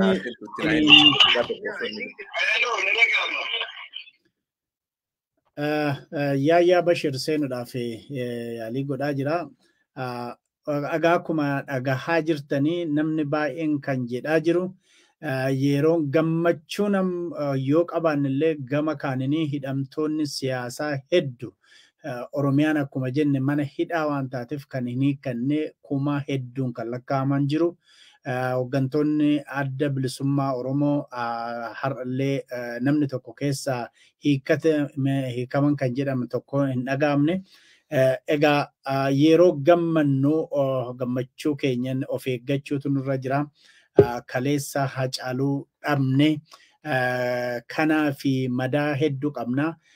Gammachuu yeroo gammannu of eeggachuutu nurra jiraata kan jedhudha. Egaa akkuma warra amma awadaa himaa jiranitti awadaatti warri qaamni hidhate kuni nutti gamaa jiru kan jedhus dhagahaati jirra. Yaayyaa Bashir baga nagaan dhuftee dhufaa jira. Yaayyaa Bashir amma tokko jedheen baha jidduudhaan jedheeti nu quunnamtee Yaayyaa Bashir hedduu galatoomi. Egaa amma kan jirru hidhamtoonni siyaasaa Oromoo kan galmee Jawaar Mohaammed faa jalatti himatamaniin har'a hiikamaniiti jiru. Jalqaba irratti marsaa jalqabaa nama amma tokko dhuma irratti Jawaar Mohaammed faa Baqqalaa Garbaa fa'aa akkasumas Hamzaa Booranaa Boonaa Tibbilee fi Geetudha kan hiikamanii. Iddoo adda addaati uummanni keenya gammachuu isaa ibsataati jira. Kaan immoo gammachuu hedduu qabnaa garuu hidhamtoonni siyaasaa hedduun nu hafe madaan keenya kaleessaa sunis hin jira. Kanaafi yeroo gammachuu keenya ibsinu of eeggachaa kan nu hafe hedduutu jira kan jedhutu jira. Egaa yaadni jiru kana fakkaata. Yaayyaa Bashir gama keetiin atis baga nagaan dhufteen jedha. Guyyaa har'aa kana baga geesse mee atis yaada kee akka ibsattuun si affeera. Galatoomi Dajane dura dursoo atumtuu baga gammaddee atis baga hidhaa baatee atis warra hidhaan sitti murtaa'ee bakka hin jirretti hidhaa turte waan ta'eef atoo baga hiikamteen jedha asumarraan jalqaba tuu fagoon naqe. Hedduu galatoo. Itti fufuun baay'ee gammadeera. Guyyaan kun seena qabeessa dhugaadhumatti ji'a 18 booddee har'a mana hidhaatii gadi bahuu jiraa dhageenye Jawaar faa, obbo Baqqaleen faa, obbo Hamzaa Booranaa faa, Shamsaddiin Xahaa faa, obbo Dajanee Xaafaa faa, gaazexessaa Dirribaa faa, Mallasaa Dirribsaa faa dhiifama. Jarri kun akkasumas eegdota Jawaar jagnoota sana kan guyyaa sana seenaa hojjetan hundumti isaanii har'a guyyaa kana gahanii lubbuudhaan mana hidhaarraa gadi bahuu isaaniitiif baay'ee gammadeera. Isaanis baga nagaan bahaniin jedha. Maatii isaanii harmee Jawaar Mohaammed, haadha warraa obbo Baqqalee Garbaa, obbolaa yookiin immoo Saamu'eel faa Boontuu faa jarri kunis warra jagna gurguddaa sagalee yeroo dheeraa kanaaf abbaa isaanii qofaaf otoo hin taane guutuu hidhamtootaatiif sagalee ta'aa turan baay'ee dinqisiifannaa isaanillee baga gammadan jechuun barbaada carraa kanaani. Akkasumas harmee Hamzaa Booranaa hamilee guddaadhaan haala jarri mana hidhaatti itti jiru kana hordofaa turanii quban qaba. Isaanillee bakka jiranitti baga gammadaniin jedha. Haaluma wal fakkaatuun haadha warraa Jawaar Mohammed adde Arfaasii Gammadaa isheenis bakka jirtutti baga gammaddeen jedhaani. Oromoo Jawaar Mohammed illee baga gammade hunda dura baay'een isaaf gammade. Kana ergan jedhee booda uummanni Oromoo walii galaayyuu gammachuu guddaadha baga gammaddanii garuu immoo akkuma obboleeyyan keenya hanga ammaatti asirratti dubbachaa turan yaada babbareedaatu dhiyaataa jira. Sadarkaa dammaqinsa nama keenyaallee waan nama boonsu argaa jirra jechuudha. Warri yaada kennatillee galatoomu. Yaadni asirratti kennamaaru dubbiin guddaan akkan argaarutti waan gurguddaan 2 yookiin 3 jechuudha. 3 gochuun danda'a. Lamaan irra deddeebi'ee ka'aa jiru tokko nageenya obboleeyyan keenyaa hidhaarraa bahanii kanaaf dursa kennuu qabna. Sirbaaf hin dhaqqabna. Dhugaadha gammaduun jira. Yeroo dheeraadhaaf mana hidhaa keessatti maaltu akka isaan mudataa ture beekna. Lubbuu isaaniitiif sadarkaatti sodaachisurra yeroo itti geenyee afaan wallaallee hadoodnee waan goonu wallaallee rakkachaa turre hunda yaadanna. Kanaafuu har'a achi gadi bahanii arguu isaaniitiin of qabuu dadhabanii dargaggoonni keenya sirbanii shubbisanii dhiichisanii taphachuun waanuma uumamaati. Haa ta'u malee akkuma jedhamaa ture nageenya isaaniitiif dursa kennuu barbaachisa. Bahaniiru erga bahanii booda immoo wabiin isaanii maalinni eenyutu nageenya isaaniitiif gaafatama fudhata. Mootummaan kun isuma kaleessa waan adda addaa godhaa dhufee as ga'e ammas isuma tarkaa qaba. Uummanni keenya sirbuu caalaa xiyyeeffannoon isaa nageenya jaraatiif dursa kennuu qaba. Kuni qabxii tokko jechuudha. Kan lammaffaa obboleeyyan keenya hogganoonni qabsoo mana hidhaatti hafan heddumminaan warra amma ba'e kana dachaa meeqa warra caalu jechuudha. Hogganoonni adda bilisummaa Oromoo gurguddaan mana hidhaa jiran. Akkasumas gaazexeessonni yookiin immoo aktivistoonni jajjaboon meeqa kan dhiyoo kanallee hidhaman Yaaspeed Tasfaayee fa'aa dabalatee mana hidhaa jiran jechuudha. Jarri kun hundi warra jajjaboo saba kanaaf qabsoo hammana hin jedhamne, gumaacha hammana hin jedhamne, wareegama hammana hin jedhamne baasaa dhufanidha jechuudha. Garii isaanii warra qaamaan waliin bara dheeraa jiraanne beeknu, jireenya isaanii beekna, jireenya qabsoo malee jireenya biraa warra qabuu miti. Jarri kun arras mana hidhaa keessatti dagatamuu hin qabanu, qabxiin jala muramuu qabu guddaan tokko kana jechuudha. Obboleeyyan keenya bahaniif akkuma gammannu warra mana hidhaatti hafan kanas ammoo sagalee jabaa taanee fi ibin warra hiikame kana wajjinuu taane jara kana baasuu irratti xiyyeeffannoon guddaan godhamuu qaba. Kuni cinaadhaan waa xiqqoo nuu kennee alagaan waan guddaa nurraa fudhatee gammadii shubbisi yeroo nuun jedhu gammannee shubbisuun nurra hin jiraatu jechuudha. Waan nu hafee waan hidhamaniif hin qabanu yakka tokko wanta ammaa irratti murtaa'e hin jiru jara kana. Warra hiikames warra mana hidhaa keessatti hafes ji'a 18 ol gariin isaanii kan akka Abdii Raggaasaa waggaa 2 ol hidhamanii jiran. Jara kana irratti yakkii amma ammaatti ragaadhaan mirkanaa'e tokkollee hin jiru. Cubbuudhaan karaa malee injastisiidhaan mana hidhaa keessa jiru jechuudha. Kanaafuu jara kanaaf ammas sagalee ta'uuf qabsoon jabaatee itti fufuudha qaba jechuudha. Ka sadaffaa kanan jechuu barbaadu amma ammaattuu jarri hidhamee hiikame kun maali badiin isaanii? Otoo biyya guddate amma gaasi namni ni beektani Zaakis Dajaneenis biyya guddate keessa jirtu. Namni tokko yakka malee odoo yakki wayii irratti hin argamin yeroo dheeraadhaaf yoo hidhame biyya faranjii kana keessatti biyya guddate keessatti maaliif akka hidhame deebisee mootummaa irratti yakka banuu danda'a jechuudha. Himata banachuu danda'a. Yookiin mootummaan yoo sirnaawaa ta'e ofiisaatii biyya an jiru fakkeenyaaf Swiidin kanatti ofiisaatii bajeta kanaaf ramadame jira mootummaan kan namoota shakkiidhaan qabee hidhee booda qulqulluu ta'uu isaanii yookiin immoo ragaa irratti dhabee yeroo gadhiisu waan hanga hidhe sana beenyaa kafaluuf qabaa jechuudha. Biyya keenyatti namni waggaa tokkoof walakkaa, waggaa 2, waggaa 3, waggaa 4 hidhamee achi yeroo bahu shubbisnee simannee taphannee gammanneetuma biraa deebina malee maanni badiin isaanii amma ammaatti hidhamaniif maal balleessanii hidhaman akkaataan isaan itti gadhiifaman uummataan isaa asirratti kaasuun barbaadu sana hunda waan nama ajaa'ibuudha jechuudha. Kaleessa galmee irratti bananii yakkamaadha jedhanii olola meeqa irratti oofaa waan qorqalbii jaraa miidhu waan meeqa godhaa maatii doorsisaa hidhaa gadhiisaa akkasitti torchar godhan saayikoloojikaalii torchar godhaati mana hidhaa keessa tursan amma achi yeroo gadi bahamu shubbisnee qofa miti kan simachuu qabnu obboleeyyan keenya kanaa jechuudha. Maanni badiin isaanii amma ammaatti balleessanii hidhaman warri mana hidhaa keessatti hafee maanni badiin isaanii kan jedhu gaaffii keenya guddaa ta'uu qabaa jechuudha. Qabsoo guddaarra jirra cimaan ammallee fuuldura keenya hojii guddaatu nu eeggata. Isa sanarratti fuulleffachuu qaba sabni keenya kan jedhudha yaadni koo galatooma.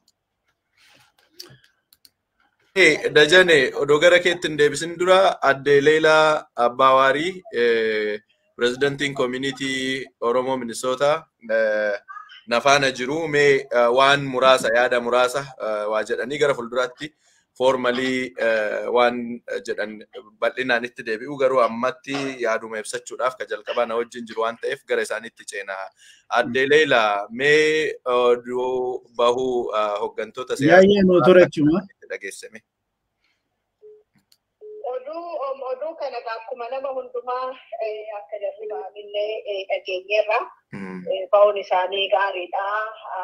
Garuu Oromoodhaa fi Kimlaa hidhaniillee Chirichaaroon gadhiisuun hin ta'u hidhattoonni hojii gadhiifamuu qabu. Kaayyoon keenya hidhattoota qofa hiiksisuullee osoo hin ta'in uummanni keenya bilisoomuu qaba. Biyyi keenya bilisoomuu qaba. Kanarratti xiyyeeffachuu qabna waan tokko yeroo waan xinnootti nutti darbanu gammannee kaanillee irraanfachuu hin qabnu immoo hammuma kanattu baay'een isaanii warra gadhiisaniif hedduu gammanneerra isatti aanutti illee eegaa jirra Oromoon kanaallee distiraaktii ta'uu hin qabnu wanti galiin keenya wanti guddaa uummanni hidhamanii hundi hiikamuu qabu.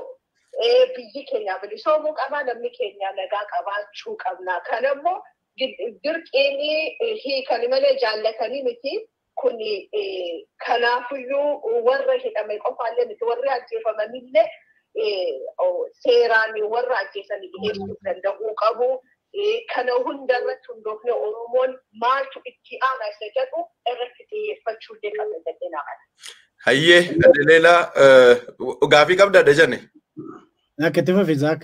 Hayyee Adde Leelaa bal'inaan walitti deebinaa ammaaf miiruma jalqabaa kana naaf ibsaniif affeeree hedduu galatooma Adde Leelaa. Hayyee galatoomaa senne warri oomishni. Hayyee. Mee Zaak gara biraatti otoo hin darbin kan Adde Leelaan kaaftetu jira asirratti.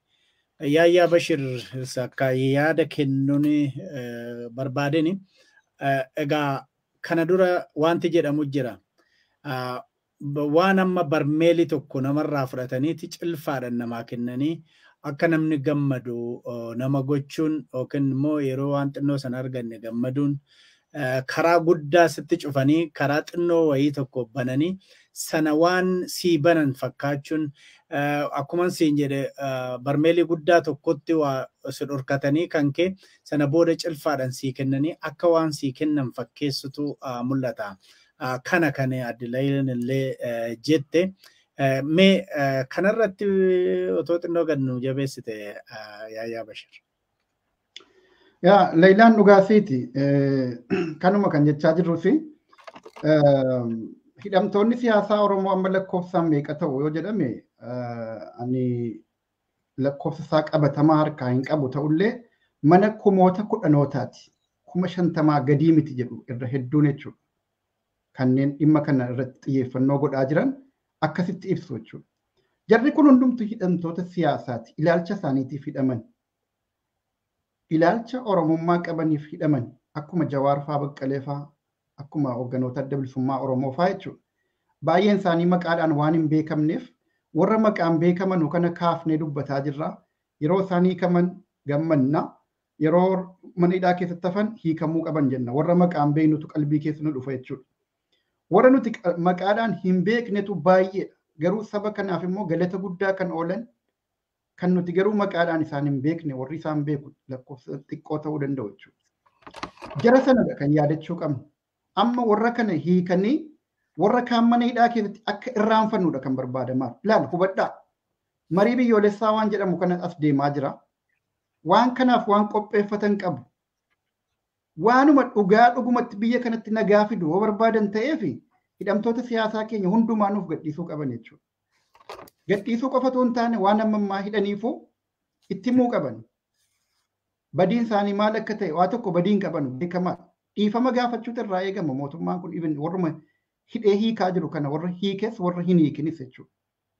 Kan dhiifama gaafachuu qabu mootummicha isa karaa malee jira hidhee ji'a 18 ol keessatti ragaa yakkaa tokkollee irratti argachuu hin danda'in kanatu isaan dhiifama gaafachuu qaba malee akka amma ololaa jiranitti dhiifama gaafatanii bahanfaa waan jedhamutu olollee irratti oofamaa jira jechuudha. Kuni duula qorqalbiiti isaan irratti. Miratii godhameef dhiifama godhameef jedhame. Akka nama badii yakka raawwatee dhiifamni godhameef itti ibsamaa jira hubadhaa. Dhiifama godhameef yoo jedhame namni dhiifamni godhameef suni yakka wayii yookiin badii wayii raawwateeraatti hubatameera jechuudha. Akkasitti hubatamaaru amma. Garuu ragaadhaan adeemsa mana murtii walirra harkisanii deemaa turan sanaan waan takka wanti ragaan itti bahamee akka yakkaatti mirkanaa'e tokko hin jiru jechuudha. Kanaafuu namni keenya dubbiisa kanadha kan hubachuu qabu. Waa wahii tolanuu kennaa jiran goonee akka waa hin laalle dogoggorri iddoo kana jira dogoggora guddaa kan akka dogoggorreen dhaamuu barbaada. Durattis karaa malee namoota keenya hogganoota keenya argaa dadhabanii qabanii hidhan jara mana hidhaa kaa'anii waan godhatan godhataniiru filmaata isaanii geggeeffataniiru isaan kophaa isaanii fiiganii mo'atanii filamneerra jedhaniiru garuu haqni waaqaatii fi dhugaan uummata Oromoo waan fiigicha isaan baasuu dideef biyyis akka isaan barbaadan qamara isaaniitiin yookiin immoo herrega isaaniitiin biyyattii gara barbaadanutti geessuudhaaf jennaan ta'uu dide harkaa faca'e wanti hundi jechuudha. Kanaaf amma sadarkaatti mindaa hojjettootaa ji'atti aanu kana kaffaluu hin dandeenye irra mootummaa gaheetu har'a karaan hunda harkaa bannaan hidhamtoota siyaasaa hiikeera. Okay. Nuti amma kan gochuu qabnu qabsoo fuulduraaf nu eeggataa jiru. Irratti xiyyeeffachuu hidhamtoota siyaasaa mana hidhaatti hafan baasu warra hiikame kanaaf nageenya isaaniitiif yeroo hundumaa hubannoodhaan qalbiidhaan duukaa jiraachuu waan deemu waan guyyaa guyyaatti ta'aaru hunda hordofuu isaan wajjin jiraachuu keenya jabinaan tokkummaadhaan agarsiisuu danda'uu qabna. Mootummaan kun Oromoo wajjiniin araaramuu malee biyya kanas hoogganuu akka hin dandeenye nagaas buusuu akka hin dandeenye Oromoo hanga tokko irraa hiikee isa irra hedduu mana hidhaa keessatti dhiisuudhaan irraanfachiisuus akka hin dandeenye kana beekuu barbaachisa. Kanaaf immoo sabatu of jabeessuu qaba. Tokkummaadhaan warra hidhamee hiikames haa ta'u warra hidhaa jirus jara wajjiniin dhaabbachuu danda'uudhaan kana mirkaneessuu qabna malee shubbisaan yookiin immoo mootummaa kana galateeffachuudhaan ta'uu hin qabu. Maal godheef galateeffanna? Kaleessa maaliif hidhee kan jedhudha gaafachuu qabna malee kaleessa waan barbaade hidheef qaba arras waan gadhiiseef qaba jechuudha. Kanaafuu nuti warra koozii mataa keenyarra dhaabbanne gaaffii siyaasaa mataa keenyarra dhaabbanne waan hundumaayyuu hubannuu fi dubbannu ta'uu qabna jechuudha. Gaariidha. Yaayyaa akkuma jette kaleessa maaliif nama amma kanaa hidhani ammaayyuu kan Oromiyaa keessatti jiru nama kumaantama namni lakkoofteen fixxu manni barnootaa iddoon adda addaa manni nama dhuunfaallee amma mana hidhaatti jijjiiramutti kan ga'e jara kana maaliif hidhani kan ajjeefamee hedduutu jira kan immoo hidhamee maqaan isaa hin beekamne hedduutu jira yoo xiqqaate warri kuni eenyu eessa akka jiranii fi maal akka ta'anii karaan itti hordoftutu jira isaan kan namni hin hordofnetu jira kaleessa kan dhiigni dhangala'ee jira dhiigni Hacaaluu Hundeessaa har'allee akkuma dhangala'eetti jira. Egaa yaayyaa kana keessatti waanumati kaaftetu jira mootummaan kuni jecha Abiyyi faa jedhu tokko jira akkuma warra Xaaliyaaniti yeroo Adwaa sana nu waraanuu dhufanii dhiifamni godhameefi aadaa dhiifama gochuu qabna Itoophiyaan aadaa dhiifama gochuu qabdii kan jedhu tokkotu mul'ataa jira. gama tokkoon akka waan fedhii ofiitiin jara kana hiikanii international pressure akka irra jiru beekamaadha. Haalli keessoo jiru akka isaan dhiibu qabsoon uummata Oromoo yeroo kan bahee sagalee isaa dhageessisuun callisuun uummata Oromootu maqaa isaatiin qabsoo akkati ta'ee fi yaaddoo akkati ta'e beekamaadha. Akka warra amma hiikaa jirru kana gara hundumaanuu dhiifama godhaa jirru aadaa warra xaaliyaaniti Adwaa irratti dhiifama godhameef sana aadaa sana qabna bu'urri keenya sana amma jechuutti gahaniiru. Waan akka waan fedhii ofiitiin uummata kana gallakkisanii tokko fakkeessutu jira. Nama silaa akkati jette kan namoota kana maaliif hidhan kan jedhamuuf otoo biyya seerri jiraatu ta'e itti gaafatamu beenyaa kaffalu waan amma kana rakkisaniif. Garuu jechi dhiifama goone akkuma warra xaaliyaanitiif dhiifama Itoophiyaan goote Itoophiyaan ammas aadaa sanaa qabdii kan jedhu kana maal jettas? Yaayya. Garagalchii dhugaa jiru reefuu dubbannee sana beektaa kan silaa isaan dhiifama gaafachuu qabuuf beenyaa kaffaluu qabutu amma akka waan sanummoo xaaliyaanii wajjiniin wal fakkeessanii waan nama gaddisiisu jechuudha. Xaaliyaaniin faranjiidha, alagaadha, baargamaa dhufe waan wal fakkaannoon hin qabnu nu cabsuudhaaf dhufe garuu qabsoo ummataatiin cabee deebi'e bara lola Adwaa sana jechuudha. Jara sana wajjiniin ilmaan biyyaa lammii biyyaa obboleeyyan isaanii sanumarraa afaan tokko dubbatu jedhamu aangoorra jiru. Jara kanaan wal fakkeessuun mataansaa hammam tokko iddoo kamitti akka ilaalaa jiranu nama agarsiisa jechuudha. Obboleeyyan keenya kana. Ilaaleera ibsa jarri baase fakkeenyaa guyyaa kana kan Oromiyaa mootummaan Oromiyaa jedhamu baases kan mootummaa federaalaas argineerra jechuudha. Akkuma atu jettu jenne dhiifama gooneef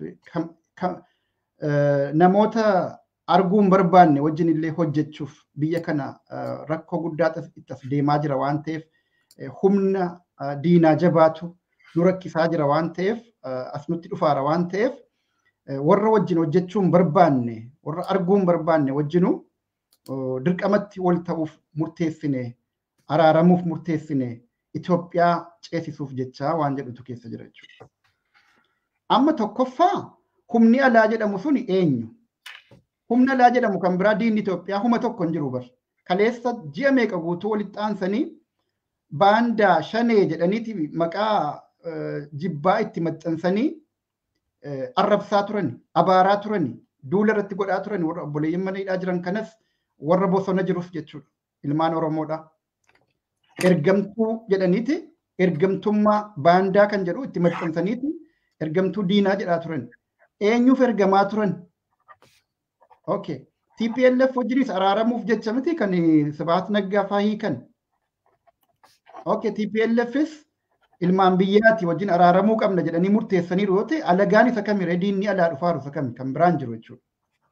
Kanaafuu wantichi karaa farkaa bade. Karaan deemamaaru akka isaan baasaan jirre waan beekaniif amma immoo tapha biraa jalqabaa jiran jechuudha. Isa kana dammaquu qaba namni keenya itti. Waan Oromoo qoqqooduttis as deemuu malu ta'a. Kanas ammarraa itti dammaquu barbaachisa sabni keenya.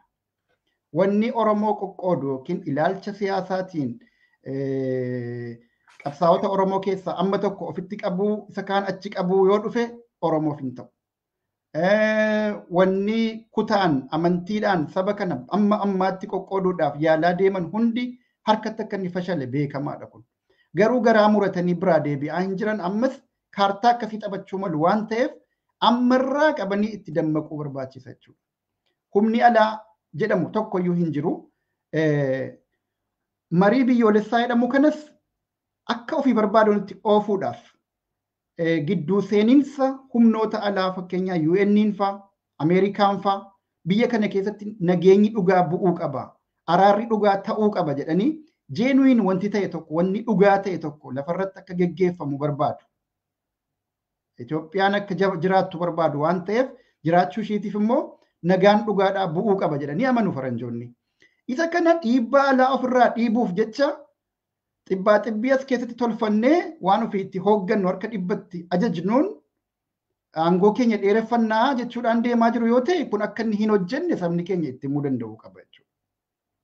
Kanaafuu warri amma hidhaarraa hiikame kun meeshaa namaa ta'uuf miti kan hiikaman isaan nama kabajaa guddaa qabanu nama biyya kana eenyuun caalaa hoogganuu danda'anu karaan itti cufamee odoo haqa qabanii filmaatarraa dhiibamanii sirna mootummaa kana keessa ala godhamanii kophaa isaanii wal waamanii Izeemaaf Abin wajjiniin taphatanii wajjiniin wuskii dhuganii cooma muratanii mootummaa waloodhaa dhaabbataniiti biyya kana harkaa qabanii jechuudha.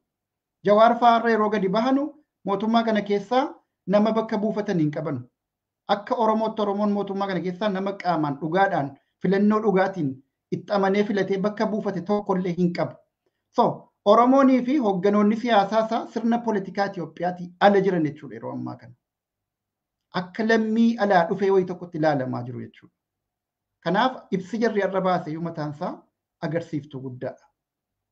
Isa kana keessatti nan beeka dammaqoodha namoonni keenya warra hayyuutii warra saba qaree asiin gahe qabsoo bara meeqaatamaayyuu hoogganee jijjiirama jedhamu kana fidee jijjiiramni garuu harkaa fudhatame waan nama jedhaa jiru kana na caalaa hubatu waan ta'eef uummannis kana hubatee wajjiniin dhaabbachuu danda'uu qaba.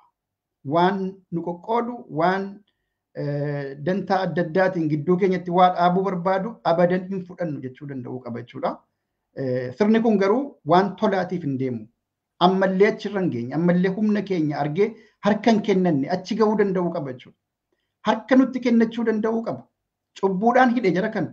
Jara kana dhiifama gaafachuudhaaf gaatti qabaachuu danda'a irra jira jechuudha. Kana bira hin geenye ammallee dhiifama goonee fi otoo maal ta'uu otoo wajjin haasa'uullee hin barbaanne Itoophiyaaf jennee jedhamaa jira jechuudha.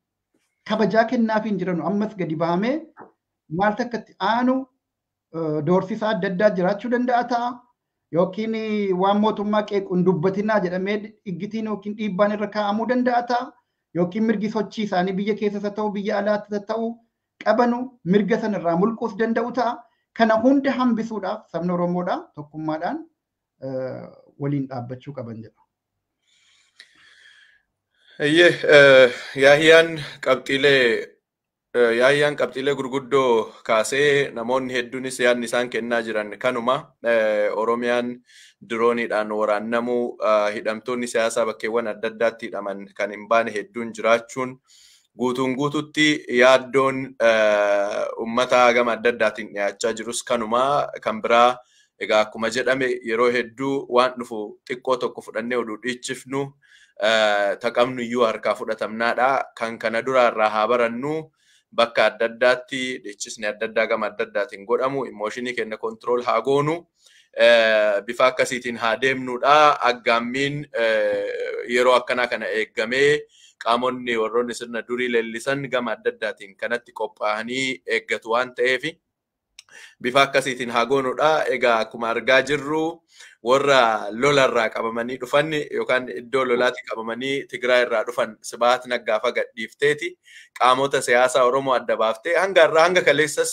qaamota siyaasaa adda addaa waamee maqaa adda addaatiin abaaraa ture Abiy akka jedhu sanii haqa dhabanii haqa akkana godhamee jaarsa waggaa 80 hiitanii akkas jedhu sana odoo hin taane dhugaan lafa jiru jaarsa sana akka hidhuu danda'aniif yookaan jaarsa waggaa 80 fi namoota sabaan addaan baasanii akka hidhan green light Abiyyi kenneen sirni sun kan akkas gochaa ture namoonni kan hidhamaa turan inni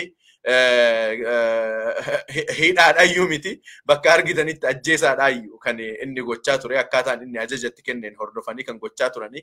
Kanaaf waan inni godhu hundi waan inni dubbatu hundi faallaa isaati wanti deemaa jiru waan ta'eef akkasitti of eeggannoo gochuun baay'ee barbaachisaadha. An kan biraa gorsi guddaan qabu gara iddoolee warroon hidhamtoonni siyaasaa bahanii manneen isaanii dhaquun bakka adda addaatiin celebrate gochuuf yaaluunis dhuunu hafee gaariidha. Kallattiin haga kaa'amee akkanatti deemamuu qabna akkanatti ta'uu qabna haga jedhamee mariin godhamutti bakkuma jirrutti arganneef tunis waan takka tahaftes gaaf takka akkuma gurmeessaa ayyaanoo jedhe sani irra deddeebinee waan qabnu qabannee waan dhabneef uf qopheessuu waan dhabne argachuudhaaf qabsoodhaaf uf qopheessuu malee akka sirbaa yeroo kennan dabarsineeni odeeffannoo yookaan ergaa namoota hedduu irraa dhufaa jiru waan ta'eef akkasitti beennee haa of eeggannu jedhaa. Gara awwadaa irraa wanti dhufaa jiru dhukaasaa jiru qawweetu dhagahamaa jiraadha. Dargaggoonni gama adda addaatiin galaalaa baatan qeerroon qarreen galaalaa baatan sila yeroo kanatti akka barbaaddan ta'uun yeroo kanatti miti yeroo barbaaddanitti akka feetan ta'uun haga mirga namaa hin tunne mirga keessan ture. Biyyattiin garuu waa'ee mirgaa waa'ee dimokiraasii waa'ee duudhaalee dimokiraasii waa'ee sirna gadaa biyya beektu waa'ee sirna gadaa warra beekan waa'ee duudhaa dimokiraasii warra beekan waan hin taaneef of eeggannoo barbaachisaa ta'e haa goonuun jedha. Egaa as keessatti adeemsa kana keessatti warroota lubbuu isaanii dhaban warroota hidhaman obboleessa yaayyaa dabalatee namoota hedduutu jidduu kana keessatti lubbuu isaanii dhabee namoota hedduutu hidhamee namoota hedduu achi buuteen isaanii dhabamee namootanni lubbuu isaanii dhaban hundaaf maatiif jajjabina isaaniif jannata hawwina. Namootanni manneen hidhaa garaagaraa keessatti ammallee rakkoo cimaa keessa jiran ammallee Oromiyaa tasgabbeessuun biyya sana tasgabbeessuun odoo waan hundayyuu komaandi poostii biyya jala bullaa jirtu hagammaa labsiin yeroo hatattamaan kaane Wallaggi dirooniidhaan dhahamaa jira. Abbootii gadaa karrayyuutiif gumaan arganne Haacaaluudhaaf gumaan Haacaaluun baane Abdul Jabbaariif gumaan Haacaaluu yookaan haqni Haacaaluun baane haqni Abdul Jabbaar hin baane haqni obboleessa yaayyaa hin baane haqni Oromoo kumaatamaan bakka adda addaatti ajjeefamanii hin baane haga haqni kun ba'utti haga dhugaan Oromoo ba'utti haga Oromiyaan tasgabbooftutti haga Oromiyaarraa humni qawweedhaan bulchuudhaaf gama adda addaatiin ergamee kaan asiin warroota sirna Minilikii leellisaniin asiin immoo ergamtoota warra garaaf bulaniin haga leellisanitti haga isaan irraa qulqullaa'utti nageenyi waaraa biyya sanitti dhufuun baay'ee rakkisaadha waan ta'eef sochiiwwan goonuu wannoota goonuu hundarratti of eeggannoo haa goonuun ergaa kiyyaa. I think yaada keessan fudhachuudhaaf yaalii taasifnee kan namoota muraasaa hinsifnee jirra. Achiin booda humnaan ala nu harkaa ta'e to'annoodhaaf hagami jechuu hin mijannee irra nu harkaa ga'e jechuudha. Yeroo biratti yaada keessanis qabannee turtii namoota adda addaas affeerree turtii kan goonu ta'a. Dajane kanarraa kana kanumaan raawwachaa nu deemne wanti itti dabaltu yoo hin jiran. Gaariidha. Anillee kanuma yaada kanumaan yoo raawwanne gaariidha. Namni baay'een kan jechaa jiru anis irra deebi'ee kan yaada isaanii sana jabeessuu fedhu waa hedduun nu fuuldura jira. Kuni barmeelii keessaa cilfaa xiqqoodhaan fuudhanii nutti agarsiisudha. Kanaaf immoo deebi'aniitumaa dhaadachuutu mul'ata. Oromoon gadi taa'ee tokkummaadhaan asii namni tokko yaada maal jedheet natti ergee tokko hidhanii tokko gadi dhiisuun tokko hidhanii tokko gadi dhiisuun tokko ofirraa qabanii tokko alatti dhiibuun kuni amma hin dhaabbannetti Oromiyaa keessatti wanti jedhame nagaan barbaadame sun dhufuu hin danda'u. Ilmaan abbaa tokko gamtaadhaan tokkummaadhaan inni ala jirus inni mana jirus hanga sochoonetti tokko achi dhiibanii tokkos dhiibuun hin ta'u kan jedhutu yaadni jira. Egaa iddoo adda addaati yaada isaanii gammachuu isaanii ibsataa jiru. Raayituu Baalirraa akka haala gaariidhaan gadi baanee yaada keenya yookiin gammachuu keenya ibsachaati jirra. Of eeggannoos godhaati jirra jedhanii warri Baalee jabaadhaa jenna. Koominiitiin Oromoo magaalaa Saskatoon asuma Kaanaadaa keessa yeroo ammaa kana maanguddoonni fi warri koominiitii namoonni wal bira teenyiti sin daawwataa jirra ilaalaa jirra. Akka hawaasatti hawaasni Oromoo maal gochuutu irra jiraata yeroo ammaa kana kan jedhus gaafatanii jiru. Kan akka Amaan Kadir Norwee irraa natti fakkaata yeroo ammaa kanatti du'a Hacaaluu haa yaadannu. Waan isaan nu gumaachanii haa tilmaamnu. Jarri kun warri mana hidhaas jiran warra har'a waggaa kana hundumaa hidhamanii gallakkifaman. Kanaafi dhaamsi uummataaf ani qabu jedha Amaan Kadir. Gammachuurraa fuula dallansuu agarsiisutu nurra jiraatadha. Gammachuun waa hedduun nu fuuldura jira. Gammachuu kana duwwaadhanii waan nu fuuldura jiru hundumaa akka sanaan akka hin irraanfanneedha. Egaa gammachuu har'a obbolowwan keenya achi ba'anii gammachuu hunda keenyati. Gammachuu qabsoo Oromootiin otoo Oromoonni gaafa biltsiginnaa waraana fudhatee olii gad kaatu Oromoon faana ta'e har'a kiraayisii akkasii keessan seenu Oromoon dallanee gadi ba'ullee yoo dadhabee dallanee mana taa'u mataa isaatiin qabsoo guddaa ala tokko sababa kanaan koominiitiin addunyaallee maalinni Oromoon maaliif dallane warri silaa siyaasa biyya sanaa hiikuu danda'an rakkoo biyya sanaa hiikuu danda'anii mana hidhaa ta'anii kaan bosonatti dhiibamanii maaliif rakkoon kun hiikachuu hin danda'u waan jedhee fuuldura dhaabbatee fi har'a cinqamanii otoo hin jaalatin qabsoo uummata Oromootii fi dhiibbaa hawaasa addunyaatiin har'a hayyoota keenya kan gallakkisanii egaa warri hafan hedduutu jira. Manni Oromiyaan akkuma jennetti mana hidhaati. Oromiyaan mataa isheetii hidhaadhaa hiikkachuutu irra jiraata kan jedhudha. Gara dhumaatti otoo hin fixin yaayyaa daqiiqaa tokko lama sii kennine sagantaa keenya goolamna. Yaayyaattiin nan dabarsaa atis kaasteettaa warri Saskaachuwan keessattuu I think walitti qabaa community na fakkaataa jalaan kennisoo hedduu gammanneerraa. Kan jedhu ergaa dabarsee jirra warri Phoenix Arizona warri Ohio ergaawwan isin ergitan nu gaheera sa'aatiitti nu hin geenne saniif isin hin dhiyeessine akkasitti hubadhaan jenna warri South Africa Qatar Saudi Arabia bakka hedduurra bilbilawwan bilbilamaa turan argineerraa garuu to'annaa kenna ala waan ta'eef hunda keessan dhaqqabuu hin dandeenye guyyaa biraatti sagantaa yaada uummataa qofa qabannee kan dhiyaannu ta'uu himuudhaan gara yaayyaatti hin deebisa. Gaariidha. Waanuma gabaabduun itti dabala. Waan obboleessi koo Amaan Kadir Norway irraa jedhe amma dubbii salphaa miti. Dubbii Hacaaluu kan jedhe sana jechuudha. Hidhaan Jawaar fa'aa Baqqaleen fa'aan hidhaman ajjechaa Hacaaluu sana hordofeeti. Diraamaa dhiiga ilmoo qaalii Oromoo kana dhangalaasaniin jara kana qabanii hidhanii waan ta'eef guyyaa Jawaar fa'aa hiikamanu akkuma gammannu gammachuun keenya akkuma jirutti ta'ee jara kana gadi baafachuu keenyaan ajjecha Hacaaluu sana garuu guyyaan itti yaadannu dhugaadhumatti amma jechuudha.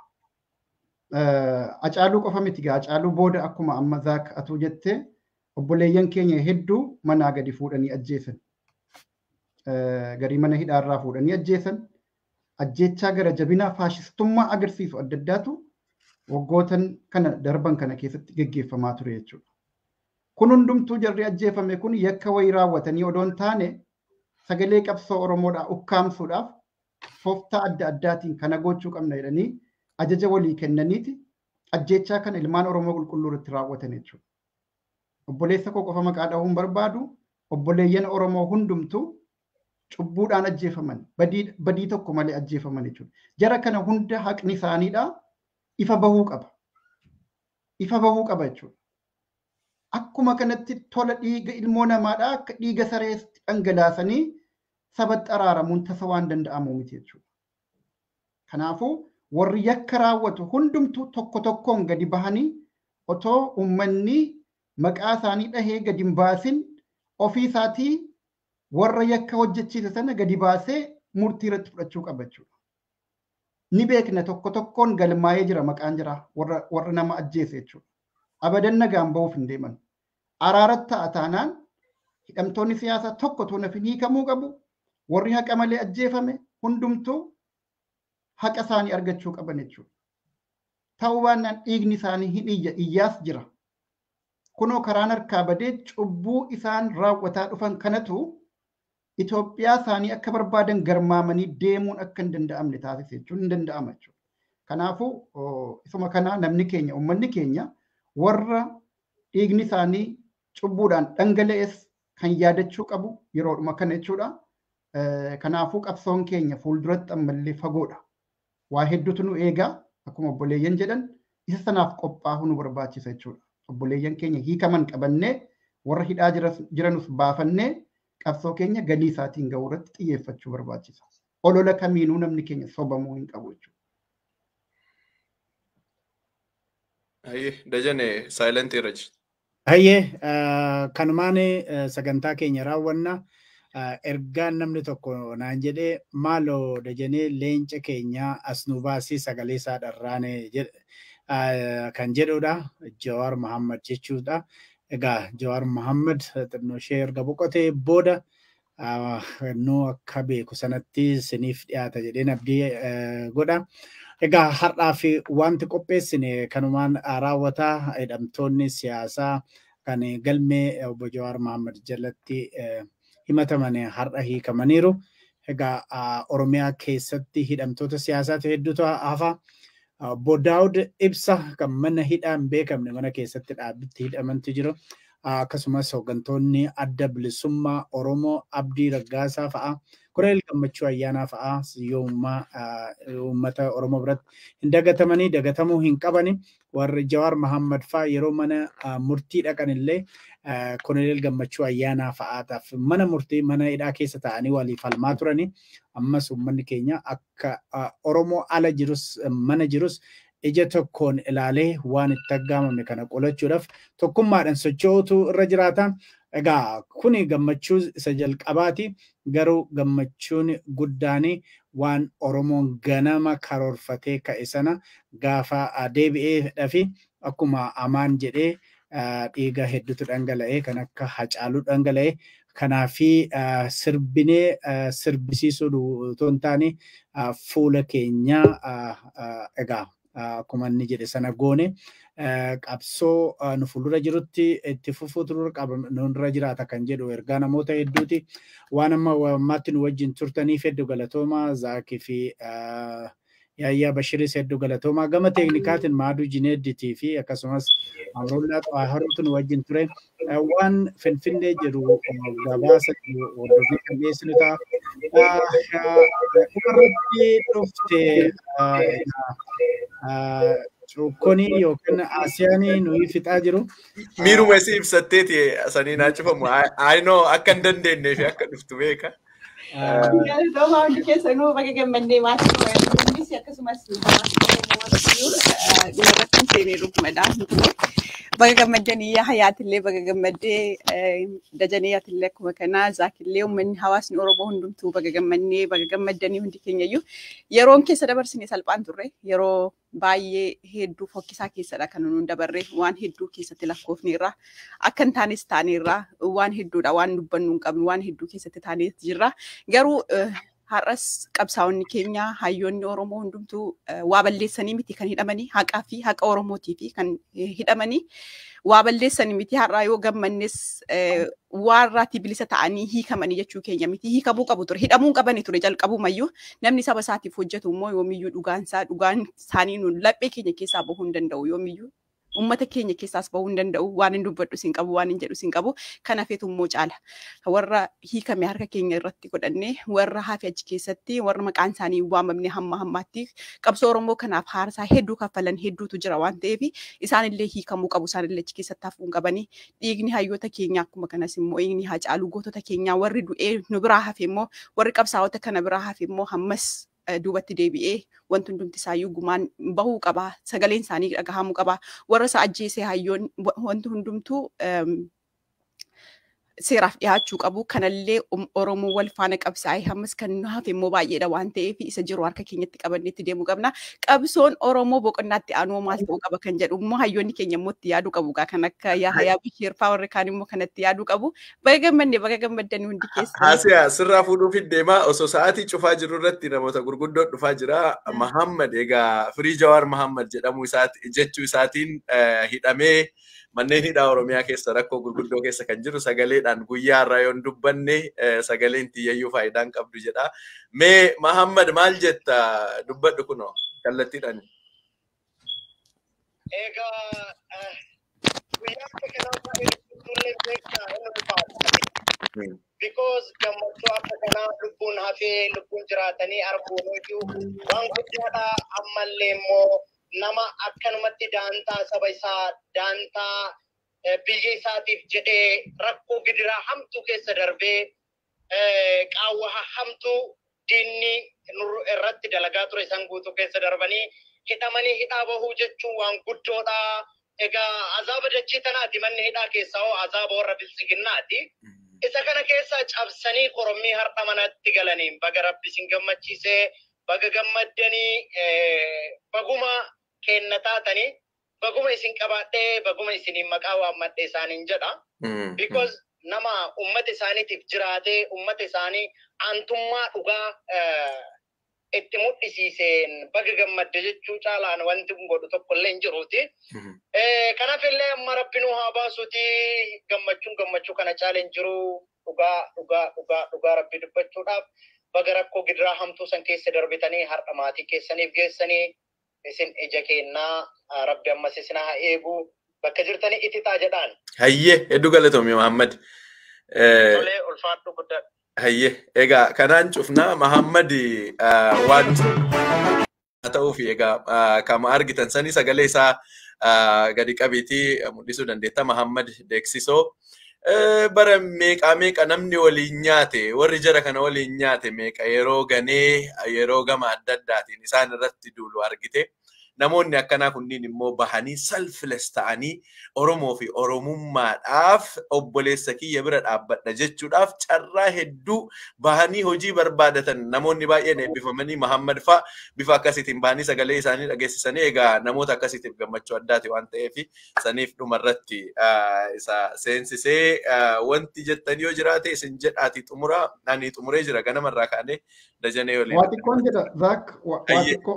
Muhammad Deeksisoo laalchisee waa xiqqoo jechuufi Muhammad wanti godhe suni seena qabeessa guddaadha. Maaliif jennaan erga jarri keenya kun hidhamanii booda biyya keessatti bakka namni 1,000 ol argamu keessumattuu yuunivarsiitii keessatti mormiin akkasii sun yeroo godhamu tokkicha sana dhageenye jechuudha. Waan amma sana gahu waan sadarkaa sana gahu jechuukooti. Kanaaf an kireeditii guddaan kennaaf Muhammadii fi dhugaadhumatti har'a baay'een keenya irraanfannee irraan ta'uu danda'a. Yeroo sanatti garuu wanti inni godhe sun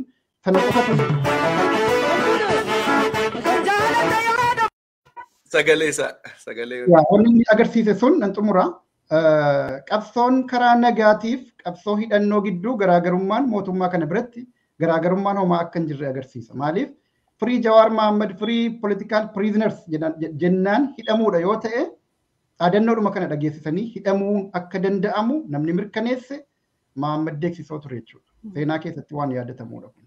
Hayyee hedduu galatoomi yaa Kadir community waliin qabaan community Las Vegas nutis dagatinaa yeroo rakkoo wal bira dhaabbannee baga kana arguuf genne jedha Muhammad Bulloo obboleessa Kadir Bulloo obboleessa warroota abukaatoo seeraa keessaa Kadir Bulloo itti gaafatamaa community Coloraadooti nutis baay'ee gammannee jirra jechaa jiru communityewwan adda addaa irraa ergaan dhufaa jiru kana fakkaataa an xumureen jira haasa'aa dhumarratti wanti jettu yoo jiraate jedhiiti ati nuu cufi dajaneetu nuu bane ati nuu cufi gara kan kee kenneen sagantaa kana kaarraa kanumaan xumurraa.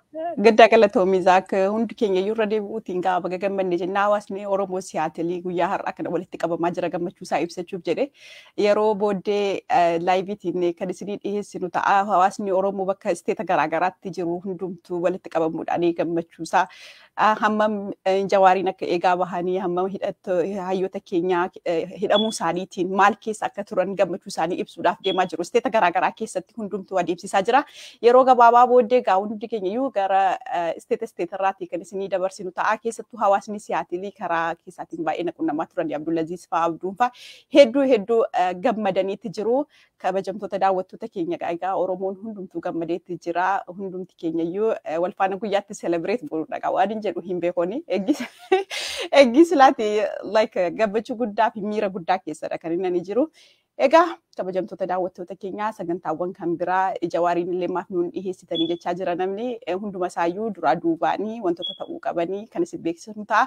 Har'aaf sagantaa keenya kanaan goolabnaa sagantaawwan kanneen biroo kan OMN itti fufuu isin wajjiniin turuutiin qaadhuma irratti dhufeeraanis Zaakillee turee dajaneen yaa hayyaan illee hundi keenya iyyuu kanaan goolabnaa sagantaa teeknikaa immoo edit gochuutiin yookiin immoo sagantaa kana dhiyeessuutiin kan nu wajjiniin ture haga hammaatti Mahadii Juneediiti hundi keessanuu galatoomaa OMN. Fi Amrullaa Xaayiroo.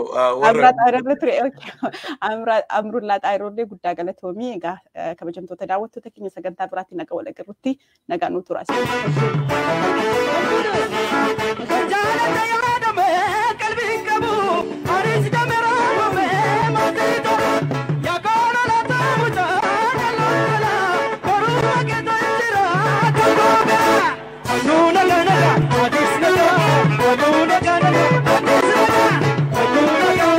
Adis naga, ada vale, male,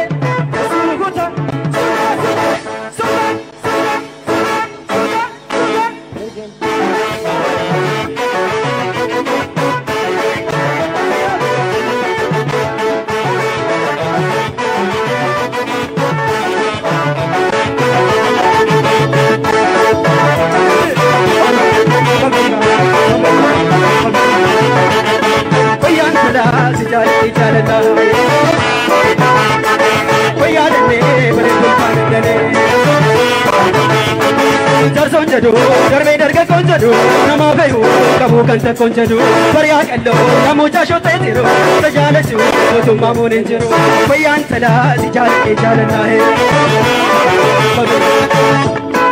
sho sho sho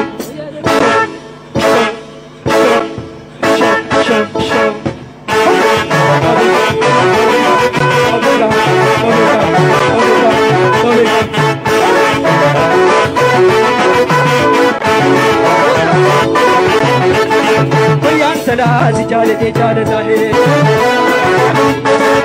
yaar ne kare tulkan mane dar sonjadu darbe dargan gonjadu nama behu kabu kanta konjadu bariya kallo yamucha shote tiro jalachu tumma moninjiro bayan sala jale te jalna hai yaar ne kare tulkan mane sho